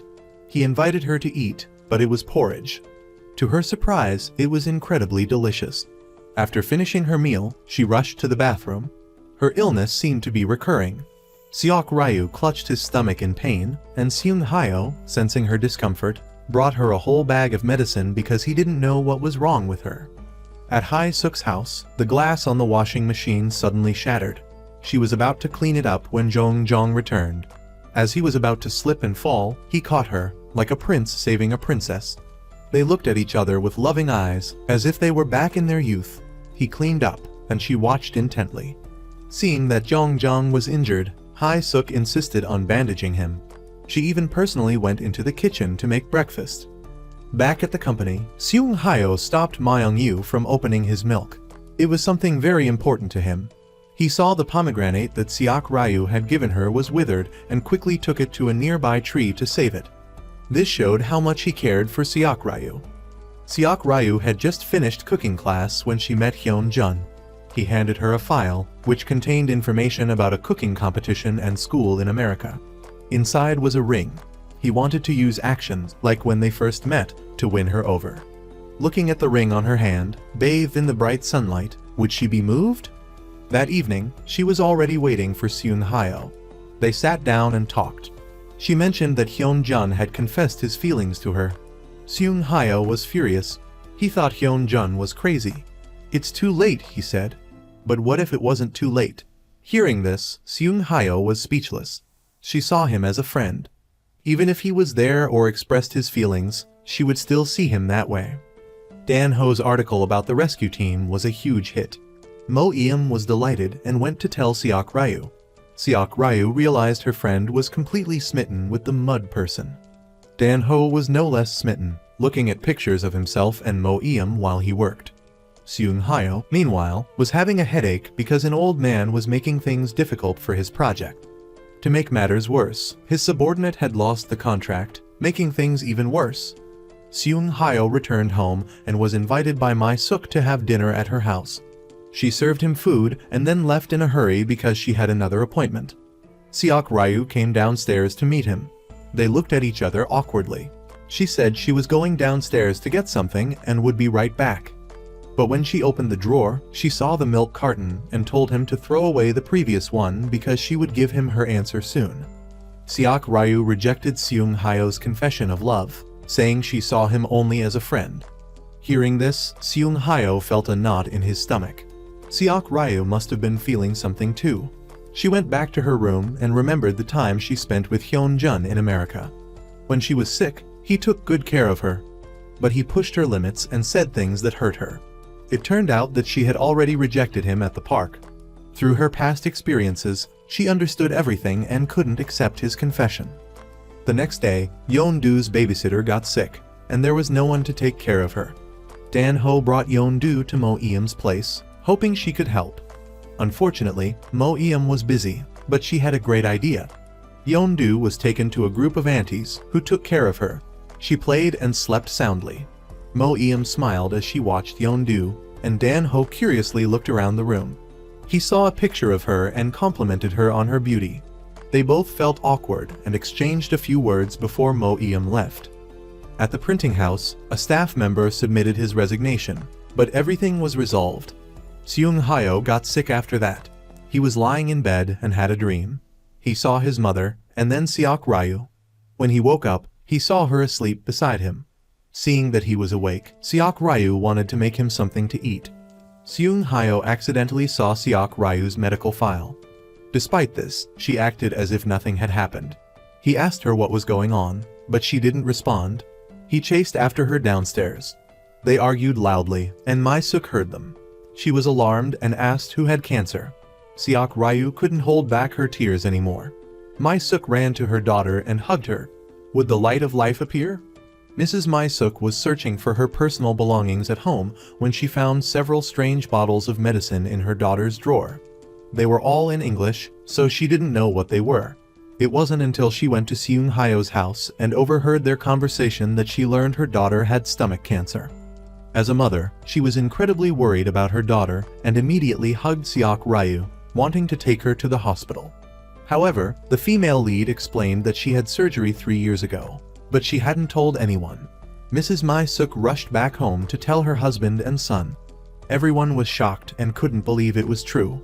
Although this happened a long time ago and Seok Ryu had fully recovered, her parents scolded her for not telling the family. Her father was stronger and simply said that as long as his daughter was okay now, that was all that mattered. But when he went outside, even his strong facade crumbled, and he shed tears for his child. Her mother was heartbroken and sat alone, recalling the unkind things she had said to Seok Ryu in the past. She was overwhelmed with emotion and couldn't stop crying, blaming herself for not being a good mother. Seung Hyo sat there sadly, remembering when they were in America. He knew she was thin and pale, but for some reason, he had been indifferent and didn't want to ask about her or care for her. He realized how terrible he had been back then. The next morning, her parents prepared a pot of porridge for her to nourish herself and strictly forbade Seok Ryu from entering the kitchen. They would take care of everything in the house. Mo Eum's mother received a phone call and was shocked to hear the news. Her friend heard it too and ran over, criticizing Seok Ryu for not telling her. She was annoyed, but she felt more pity for her best friend. At the hospital, Mr. Jong saw Seok Ryu's medical file, which diagnosed her with stomach cancer 3 years ago. He immediately went to see his son and asked him about it. He just hoped Seung Hyo would bring her to the hospital to see him. He assured him that everything would be fine and Seok Ryu would be safe.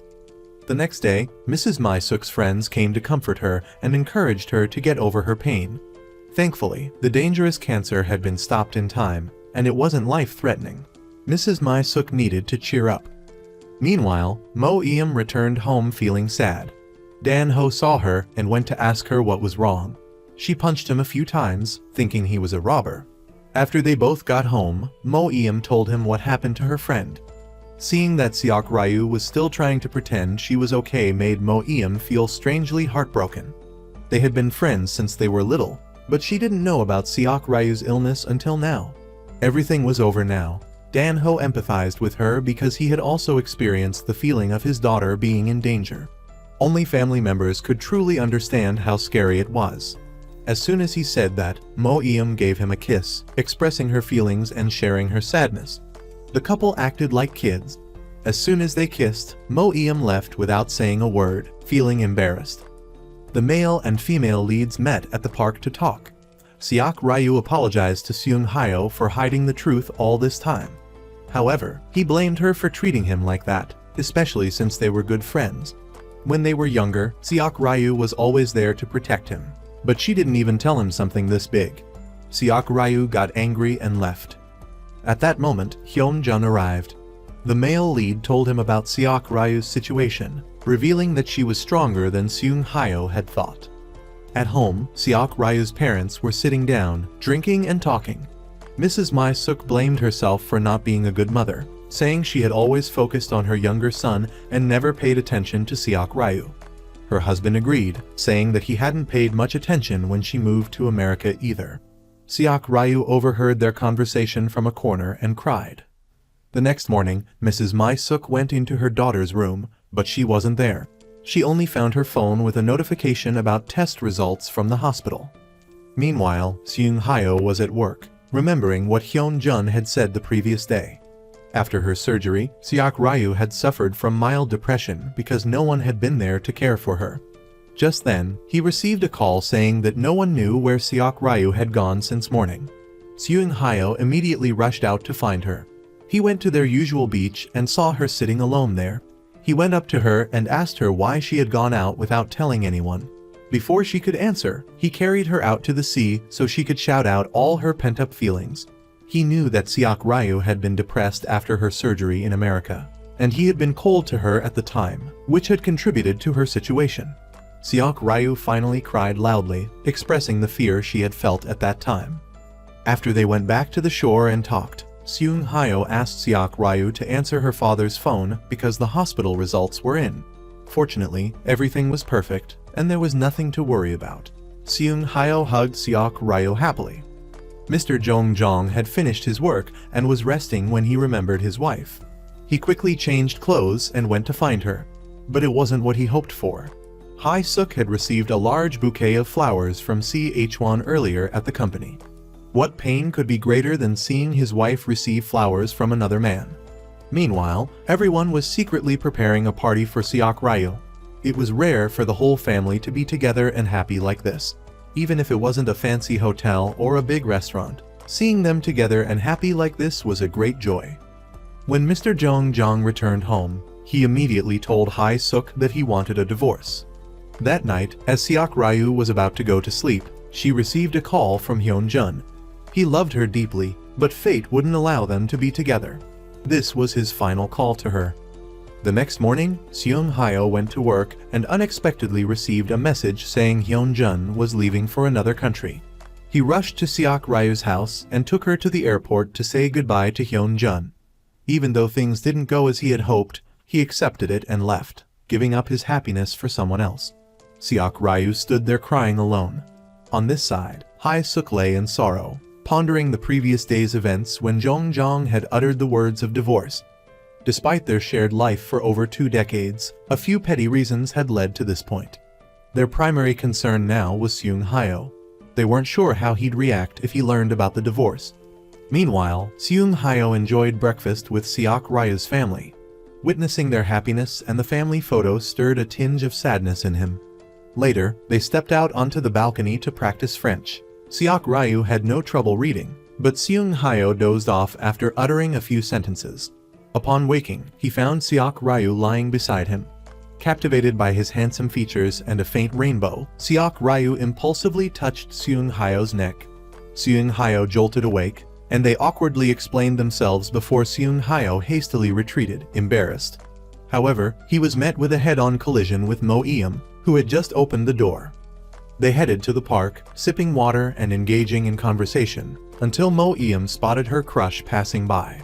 She bolted, leaving Seung Hyo to understand that her hasty departure stemmed from her feelings for Dan Ho. As evening descended, Seung Hyo, clutching a carton of milk, found his thoughts drifting to Seok Ryu. She, in turn, was fixated on the expiration date, her mind also wandering to him, but unsure what to do. The following morning, as Seung Hyo discussed upcoming work plans with his colleagues, a call from Hae Suk arrived. She requested that he join his family for dinner that night to discuss a crucial matter. Meanwhile, Seok Ryu was preparing food when her parents returned home, filled with worry about their daughter's actions. Reluctantly, her father agreed to try a taste of her creation. To his surprise, it was delicious. Dan Ho, picking up his daughter from school, encountered Mo Yoon's mother, who invited them back to her house. Mo Yoon arrived just then, and to give the young couple some privacy, her mother took her daughter for ice cream, leaving Dan Ho and Mo Yoon to chat. They seemed strangely awkward, each veering off into unrelated topics. Seung Hyo arrived at his parents' place, only to learn of their impending divorce. The news struck him deeply, but he forced a smile and used an excuse to leave. He sought solace in a pub, drowning his sorrows in alcohol, reminiscing about their past arguments. The root of their problems lay in Hae Suk's ambition to pursue business opportunities in Africa, which his father vehemently opposed. The lack of common ground had ultimately led to this outcome. Back home, Seok Ryu received a call informing her that Seung Hyo was heavily intoxicated at a bar. Without hesitation, she rushed over, leading him away for a heart-to-heart conversation. Seung Hyo opened up about his family's situation. He had everything, yet lacked his parents' love. Now with their divorce looming, he felt lost and unsure of what to do. Seok Ryu empathized with his predicament but could only offer a few words of comfort. Seung Hyo's parents had filed for divorce. The court proceedings were scheduled to begin a month later. Hae-suk, returning home, bid farewell to her friend, as she was leaving for Africa the following day. Hearing this, Seok Ryu rushed downstairs and confided in Hae-suk about Seung Hyo's vulnerable confession the previous night. While saddened by the revelation, Hae-suk knew her career path left her no other choice. Mo-yoon dreamt of rescuing people on the beach alongside Dan-ho. Everything was perfect until she awoke just as their lips were about to meet. She descended to the living room only to encounter Yeon-do, who was also there. Yi-suk took them both for a spa treatment, but Yeon-do's spirits dampened upon witnessing a mother showering affection upon her child at a nearby table. Mo-yoon understood her feelings and offered comfort, alleviating her sadness somewhat. Hae-suk visited her son to bid him farewell. Knowing that the situation was irreversible, Seung Hyo chose not to engage and decided to leave. Hae-suk knew leaving her family and children was wrong, but still, she decided to leave alone in the early morning.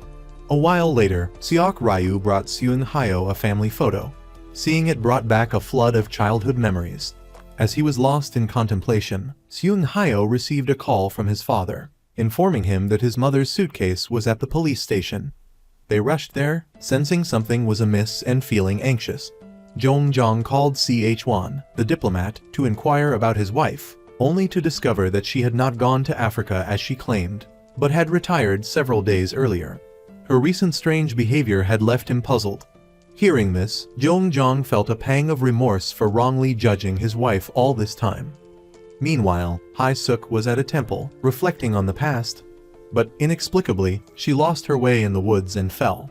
The three of them searched frantically, asking around, but to no avail. As they were returning home, disheartened and frustrated, they spotted Hae-suk's shoe. They split into two groups to continue the search. Fortunately, Jong found her and embraced her, offering comfort and support to help her regain her composure. Seung Hyo and Seok Ryu soon arrived as well. Seeing his mother safe, Seung Hyo mustered his courage and poured out his heart.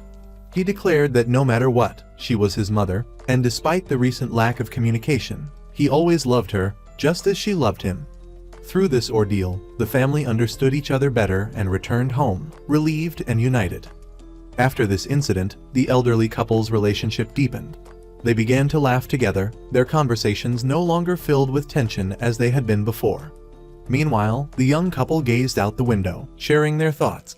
Seung Hyo was set to leave for Gangwon province for a few weeks of work. Seok Ryu, though saddened, tried to appear composed. During his work trip, Seung Hyo completed his tasks. Back home, Seok Ryu felt lost and dejected. She went to the rooftop, as usual, to practice French, only to hear Seung Hyo's heartfelt confession in an audio recording. Seok Ryu realized his feelings for her were genuine, not fleeting like the expiration date on a carton of milk. She immediately drove to where Seung Hyo was, and their eyes met. They both knew their feelings were real. Seung Hyo, without hesitation, leaned in and gave Seok Ryu a passionate kiss amidst a field of blooming flowers. They sat together, confiding in each other, unsure of what to call their current relationship. As they were about to speak, Na-yeon and Myung-yu arrived, interrupting them, making Seok Ryu shyly retreat. At dinner time, Seok Ryu was worried Seung Hyo might blurt out their earlier kiss. She ate quickly and went back to her room. Later that evening, feeling out of place and missing each other, they texted, arranging to meet and talk. They walked hand in hand, reminiscing about past memories. Perhaps fate had brought them together. Seung Hyo eagerly shared stories, while Seok Ryu leaned against him, drifting off to sleep. The next morning, Mo-eum went for her job interview. Driven by her childhood dreams of being a superhero and a Spider-Man, she hoped to one day go to the North Pole and fulfill her mission. Meanwhile, Jong went to the Ministry of Foreign Affairs to thank Chwan for revealing the truth. He also warned Chwan to stay away from his wife and stop pursuing her. Hae-suk tried to intervene, but Jong wouldn't budge. However, when he learned that Chwan was gay and only interested in men, he finally backed down. Leaving the ministry, Jong was delighted, relieved to be rid of a rival. Back home, Seok Ryu's mother was discussing matters with her close friends and was introduced to a handsome man for her daughter. Seok Ryu and Seung Hyo had just arrived, and she wanted to arrange a blind date for her daughter right away. Just as they were struggling with this awkward situation, Mo Eum came to the rescue. However, with her sharp observation skills, she quickly figured out that the two were dating. Despite their initial denials, how could their secrets escape the watchful eyes of their close friend? Mo Eum returned home and told her mother about her interview at her dream company, confidently stating that her chances of success were high. She then spent time playing with Yeon-do until Dan-ho came home. Meanwhile, Seung Hyo, fearing losing his girlfriend, wanted Seok Ryu to publicly declare their relationship to her mother and everyone else. But Seok Ryu, who had never been in love before and didn't want her family to know, preferred to keep it a secret. After going home and getting a good night's sleep, Seok Ryu called Seung Hyo to talk, but he didn't answer. Na-yeon had switched off his phone. Seeing this, Seung Hyo warned her not to do such things again, as she had crossed a line. To spend time with Seok Ryu, he texted her, inviting her to watch a movie. At the same time, Mo Eum and Dan-ho went on a camping trip, enjoying themselves like a real family, playing games and creating happy memories together. After Yeon fell asleep, Mo Eum and Dan-ho began talking. Mo Eum couldn't hold back her feelings any longer and confessed her love to Dan-ho and his daughter. However, things did not go as planned. Dan-ho quickly rejected her, scooping up Yeon-do and leaving Mo Eum heartbroken. Meanwhile, the main couple was watching a movie together, but it felt strange. Looking at the happy couples around them, they felt a void and a sense of emptiness in their own relationship. They were both smitten, yet neither dared to hold the other's hand as they walked home. At the same time, the elderly couple went for a medical checkup. Fortunately, Hae-suk was only suffering from a temporary lapse in memory due to stress and overthinking. All she needed was rest and relaxation to recover. Jong-jong, a doctor himself, burst into tears like a child upon hearing that his wife was all right. Seok Ryu was preparing a steak dinner for Seung Hyo, but when she arrived at his place, she found a group of colleagues there. The evening ended early due to some drama involving a handsome man, leaving Seok Ryu somewhat disheartened as she returned to her room. Seung Hyo tried to explain that his colleagues were simply business partners, but Seok Ryu felt a pang of jealousy and made an excuse to leave quickly. The following morning, two families close to each other organized a trip to the mountains for a fun outing, leaving the two young people at home. Later, Seok Ryu went to Mo Eum for advice on how to date and express her feelings. Seung Hyo, in turn, sought advice from Dan-ho about how to handle his romantic life. However, they were both in the midst of their own love stories, so their advice was somewhat questionable. That evening, Seung Hyo received a gift box from TUI. Inside, he found a halved gourd. According to local tradition, during traditional weddings, the bride and groom drink rice wine from a half-dried gourd, symbolizing their perfect compatibility. TUI had specially gifted this to Seung Hyo and Seok Ryu. Seok Ryu was lying in bed, feeling bored and aimless, when she went out for a walk and encountered Seung Hyo taking care of a cat. It was the same cat that Seok Ryu had caught years ago. She had a cat allergy, so she had given it to Seung Hyo to raise back in high school. After talking for a while, they went back to Seok Ryu's place for dinner to satisfy their hunger. Seung Hyo apologized for his earlier behavior at home with his colleagues, which had led to Seok Ryu preparing a steak dinner without receiving a single compliment. He promised that he would share everything with her from now on and wouldn't hold anything back. Seok Ryu still reproached Seung Hyo for his lack of initiative on their dates, despite being a man. Seung Hyo then explained that he had been very nervous and eager to take the lead, but he wasn't sure about their relationship status and was afraid to make a move. This time, Seung Hyo decided to profess his love for Seok Ryu, without the need for a recording. Though she didn't say anything, she had been waiting for this moment for a long time. And so, they spent a passionate night together. The next morning, they woke up, looked at each other, and smiled. Seok Ryu felt something strange whenever they were together, a kind of ticklish feeling she couldn't pinpoint. Seung Hyo said it was love, but Seok Ryu protested that it was too early to say that. 30 years is too early, he asked. It's true, but the word love just makes me shrink back, she admitted. Seizing the moment, Seung Hyo declared his love for her. Just as things were getting intense, Seok Ryu's parents returned from their trip. Seeing a man and a woman close together, their eyes narrowed with suspicion, leading to a barrage of questions. The young couple narrowly escaped a disaster. Later, both families sat down for a meal and a pleasant conversation. After dinner, Seok Ryu and Seung Hyo retreated to their room to talk. He wanted to reveal their relationship to the adults, but Seok Ryu disagreed, listing a multitude of reasons. Seung Hyo reluctantly agreed to keep it a secret. Over the next few days, the couple started dating. They went on picnics, watched movies, and had fun at an amusement park. They seemed truly happy together. Meanwhile, Dong-jin was diligently practicing for his product launch, while Seok Ryu was struggling with a mountain of vegetables she hated, trying to create delicious recipes. The mere mention of these dishes made me smell a disaster brewing. Seizing an opportune moment when they were alone, Seung Hyo picked her up and carried her to the kitchen, ready to kiss her. But Myung-yu arrived, turning off the lights. They managed to escape to another room, hiding until Myung-yu left. Only then did they finally kiss. The following morning, Yi-suk and Mo-eum met with Dan-ho. Yi-suk wanted to keep Yeon with them, but he refused and left.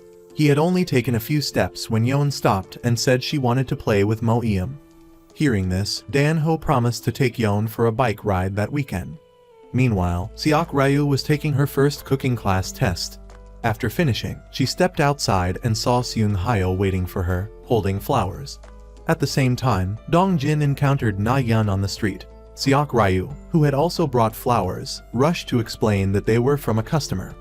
Na-yeon learned then that Dong-jin and Seok Ryu were siblings. Dong-jin, wanting to see Seung Hyo's company, asked to visit. Unbeknownst to the clueless Dong-jin, the couple was enjoying a tender moment. Na-yeon discovered that Dong-jin's product was a recent online sensation. He was overjoyed, thinking he was on the verge of fortune.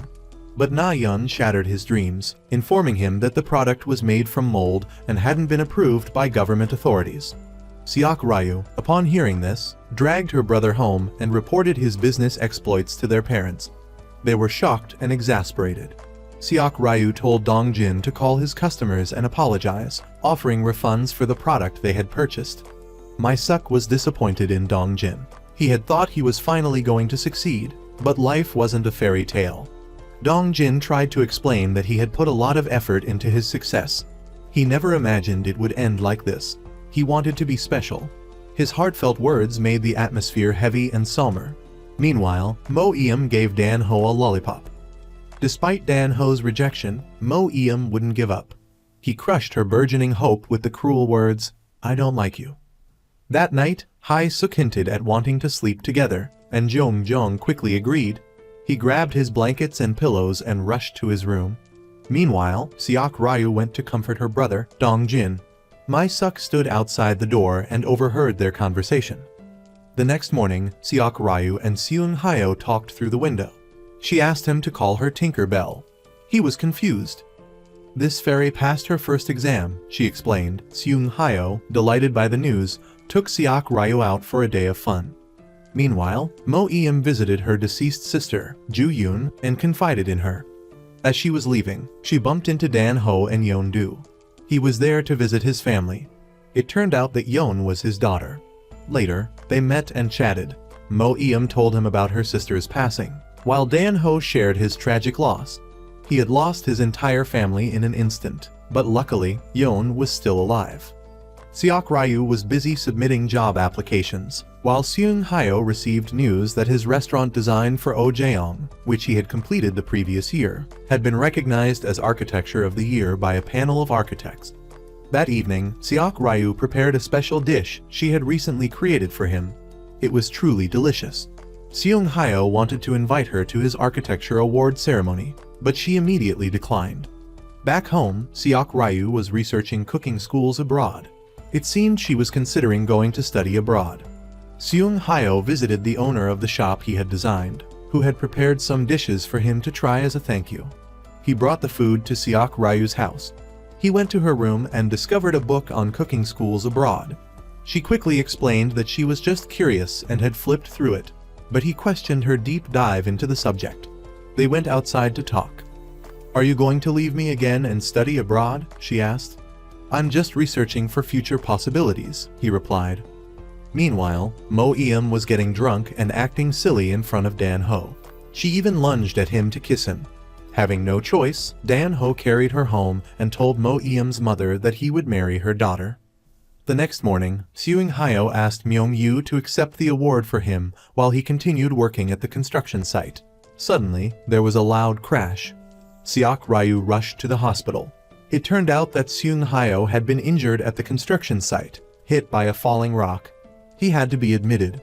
The two exchanged loving words and embraced, crying uncontrollably. Seok Ryu and Seung Hyo were walking in the park. She found his job to be dangerous. "Why are you an architect?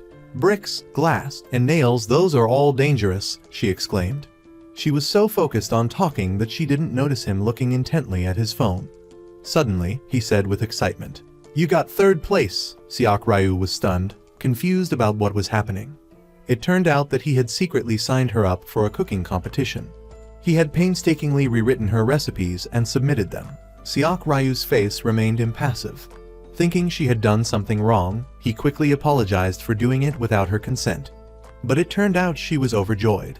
Although she had won many cooking competitions, she didn't understand why getting third place in this one made her so happy. Mo Eum woke up to her mother standing in the doorway, eating popcorn. Her mother adamantly refused to let her date Dan Ho. "If you want to date him, wait until I die first," she declared. Mo Eum couldn't take it anymore and rushed out of the house. Her mother chased after her, shouting, "Absolutely no dating Dan Ho." At that moment, Yeon-do came out. She greeted Mo Eum politely and started talking about her day, but her grandmother remained coldly indifferent. Dan Ho was working, his thoughts constantly drifting to the night he had confessed his feelings for Mo Eum. But her mother dismissed his feelings, believing that Mo Eum felt sorry for him because he was raising his daughter alone. "She's always been like that," she explained. "When she sees a street vendor, she spends all her money to support them." She insisted that she wouldn't consider Dan Ho's feelings. "He's just like a neighbor to us," she said. Seung Hyo went to his office and told Myung Yu he was going to marry Seok Ryu. His friend was shocked. Being a married man himself, Seung Hyo asked for advice on how to propose. However, Myung Yu offered some ridiculous suggestions. In the end, it was Na-yeon who came up with a perfect plan. "It doesn't matter how you propose," she said. "Why make it a special day? Make every day feel special for Seok Ryu." Finally, Na-yeon confessed her own feelings. She had loved him, but now she only admired him. She wished Seung Hyo happiness. After leaving her house, Mo Eum went to see Seok Ryu. She confided in her friend about her situation with Dan Ho. But Dan Ho had confessed his love to Mo Eum in front of her mother. Seok Ryu, who had been drinking water, spit it out. "That's shocking news," she said. She was also distressed, unsure how to tell her own mother about her relationship with Seung Hyo. Mo Eum had to cross her mother's path to be with Dan Ho, while Seok Ryu's mother would likely stand in the way of their relationship. Seung Hyo was walking down the street when he bumped into Dan Ho. They went for a beer together, and Dan Ho told him about his situation with Mo Eum. Seung Hyo was shocked. Just then, Seok Ryu texted Seung Hyo, telling him she was with Mo Eum. They devised a plan to get the two couples together. It was quite obvious, though. They left, leaving Mo Eum and Dan Ho alone. She reproached him for confessing in front of her mother. Before she could finish, he kissed her. But then he stopped abruptly. It was frustrating. But finally, Dan Ho confessed his love for Mo Eum. They embraced, filled with happiness. The next day, Ji Un-sik was baffled by the large crowd at a nearby tteokbokki stall. Mi-suk disguised herself and went to the stall to investigate their competition. They both were surprised to find that the food was truly delicious. Ji Un-sik seemed to realize that he couldn't compete anymore. Seung Hyo and Seok Ryu were eating together. As usual, she asked about the food and how it was made. Suddenly, she got the idea of making a mukbang video. Seung Hyo thought it was a great idea, but suggested that she make a cooking video like the one she did in America. She agreed, but when she stood in front of the camera, she started shaking and couldn't do it. Seung Hyo walked over, encouraged her, and kissed her forehead. It was a huge boost of confidence. Seok Ryu calmed down and began filming. When she got home, Mo Eum apologized to her mother about Dan Ho. but she confessed that she would continue to see him. She genuinely loved him. Her mother completely rejected this and insisted that she go on a blind date tomorrow and get married by the end of the year. There was no way Mo Eum would agree. She told her mother about her love for Dan Ho, reminding her to eat less in the evening. Back in their room, Ji Un-sik returned home. He went down to the basement, gazing at the poems he had written. It was a trip down memory lane. Mi-suk came down, and seeing him like that, she too reminisced about their past. Suddenly, she said, "Let's close the restaurant. We'll live a peaceful life. I was wrong to make you hold a spatula instead of a pen." Ji Un-sik was deeply touched. They started brainstorming ideas for their post-restaurant closure trip. Mi-suk met with her friends and saw them enjoying family outings, sparking many thoughts in her mind. Ji Un-sik also met Seung Hyo's father, Jong Jong, and shared a few drinks. Knowing that Ji Un-sik was about to close his restaurant, Jong Jong expressed his regret. "Your cooking was amazing," he said. Today was also a significant day for Seung Hyo. But bad luck seemed to follow him from the start. He wanted to take a refreshing shower, but there was no water. Then he accidentally burnt his clothes. Worse yet, he had planned a surprise for Seok Ryu with a flower-decorated car, but it got hit and was completely wrecked. At the restaurant, Seok Ryu innocently asked, "Is this place famous, since it was so empty?" The head chef was offended, but thankfully, news of his wife's pregnancy cheered him up. Seung Hyo's bad luck continued. He dropped the cake he was carrying. It was like he was cursed. Hae-suk went to visit Mi-suk. She offered to pay for their trip, but Mi-suk felt like she was being pitied. The two women argued and ended up fighting. Luckily, their husbands arrived in time to prevent a bigger incident. Their friendship ended abruptly. Back at Seung Hyo's office, he was filming Seok Ryu cooking as usual. Suddenly, she received a thank you note. Her food had helped a sick person eat more and recover. Seok Ryu was moved to tears. She never imagined that her cooking could be so beneficial. Seeing her joy, Seung Hyo felt like crying. He apologized for not being by her side when she was sick. Finally, he mustered his courage and confessed his feelings. "Will you marry me?" he asked, holding out a bracelet. But fate had other plans. Seok Ryu rejected him outright, leaving Seung Hyo stunned. The next day, Seung Hyo went to work like a zombie, unable to focus. He met up with Dan Ho and confided in him, recounting the entire story. Dan Ho was shocked. Back in her room, Seok Ryu also pondered her situation. Meanwhile, the two couples were still struggling with their wives. Each had their own point of view. While listening to their frustrations, the husbands took the opportunity to text each other, secretly arranging a meeting at Ji Un-sik's restaurant to share their woes. Their wives, noticing their absence, went out to find them. They were shocked to find their husbands drinking and bonding. Yi-suk, walking down the street, saw her daughter walking with Dan Ho. They seemed very close, even in broad daylight. Watching Mo Eum tie Yeondu's shoelaces, she was reminded of the time she did the same for her daughter. Back home, Mo Eum and Dan Ho were both surprised by Yi-suk's 180-degree change in attitude. She no longer opposed their relationship. She even invited Dan Ho to have noodles with them. It seemed she had accepted their relationship. Seok Ryu received a call from Seung Hyo and rushed to his side. He was sitting alone, drunk. In his inebriated state, he asked her why she had rejected him. Did she know that without her, his life was flavorless, a dull existence lacking any spark? Seok Ryu told him she would explain when he sobered up. When Seung Hyo regained his senses, he immediately demanded an answer. She had said she loved him, so why couldn't she marry him? It turned out that Seok Ryu was afraid of her illness.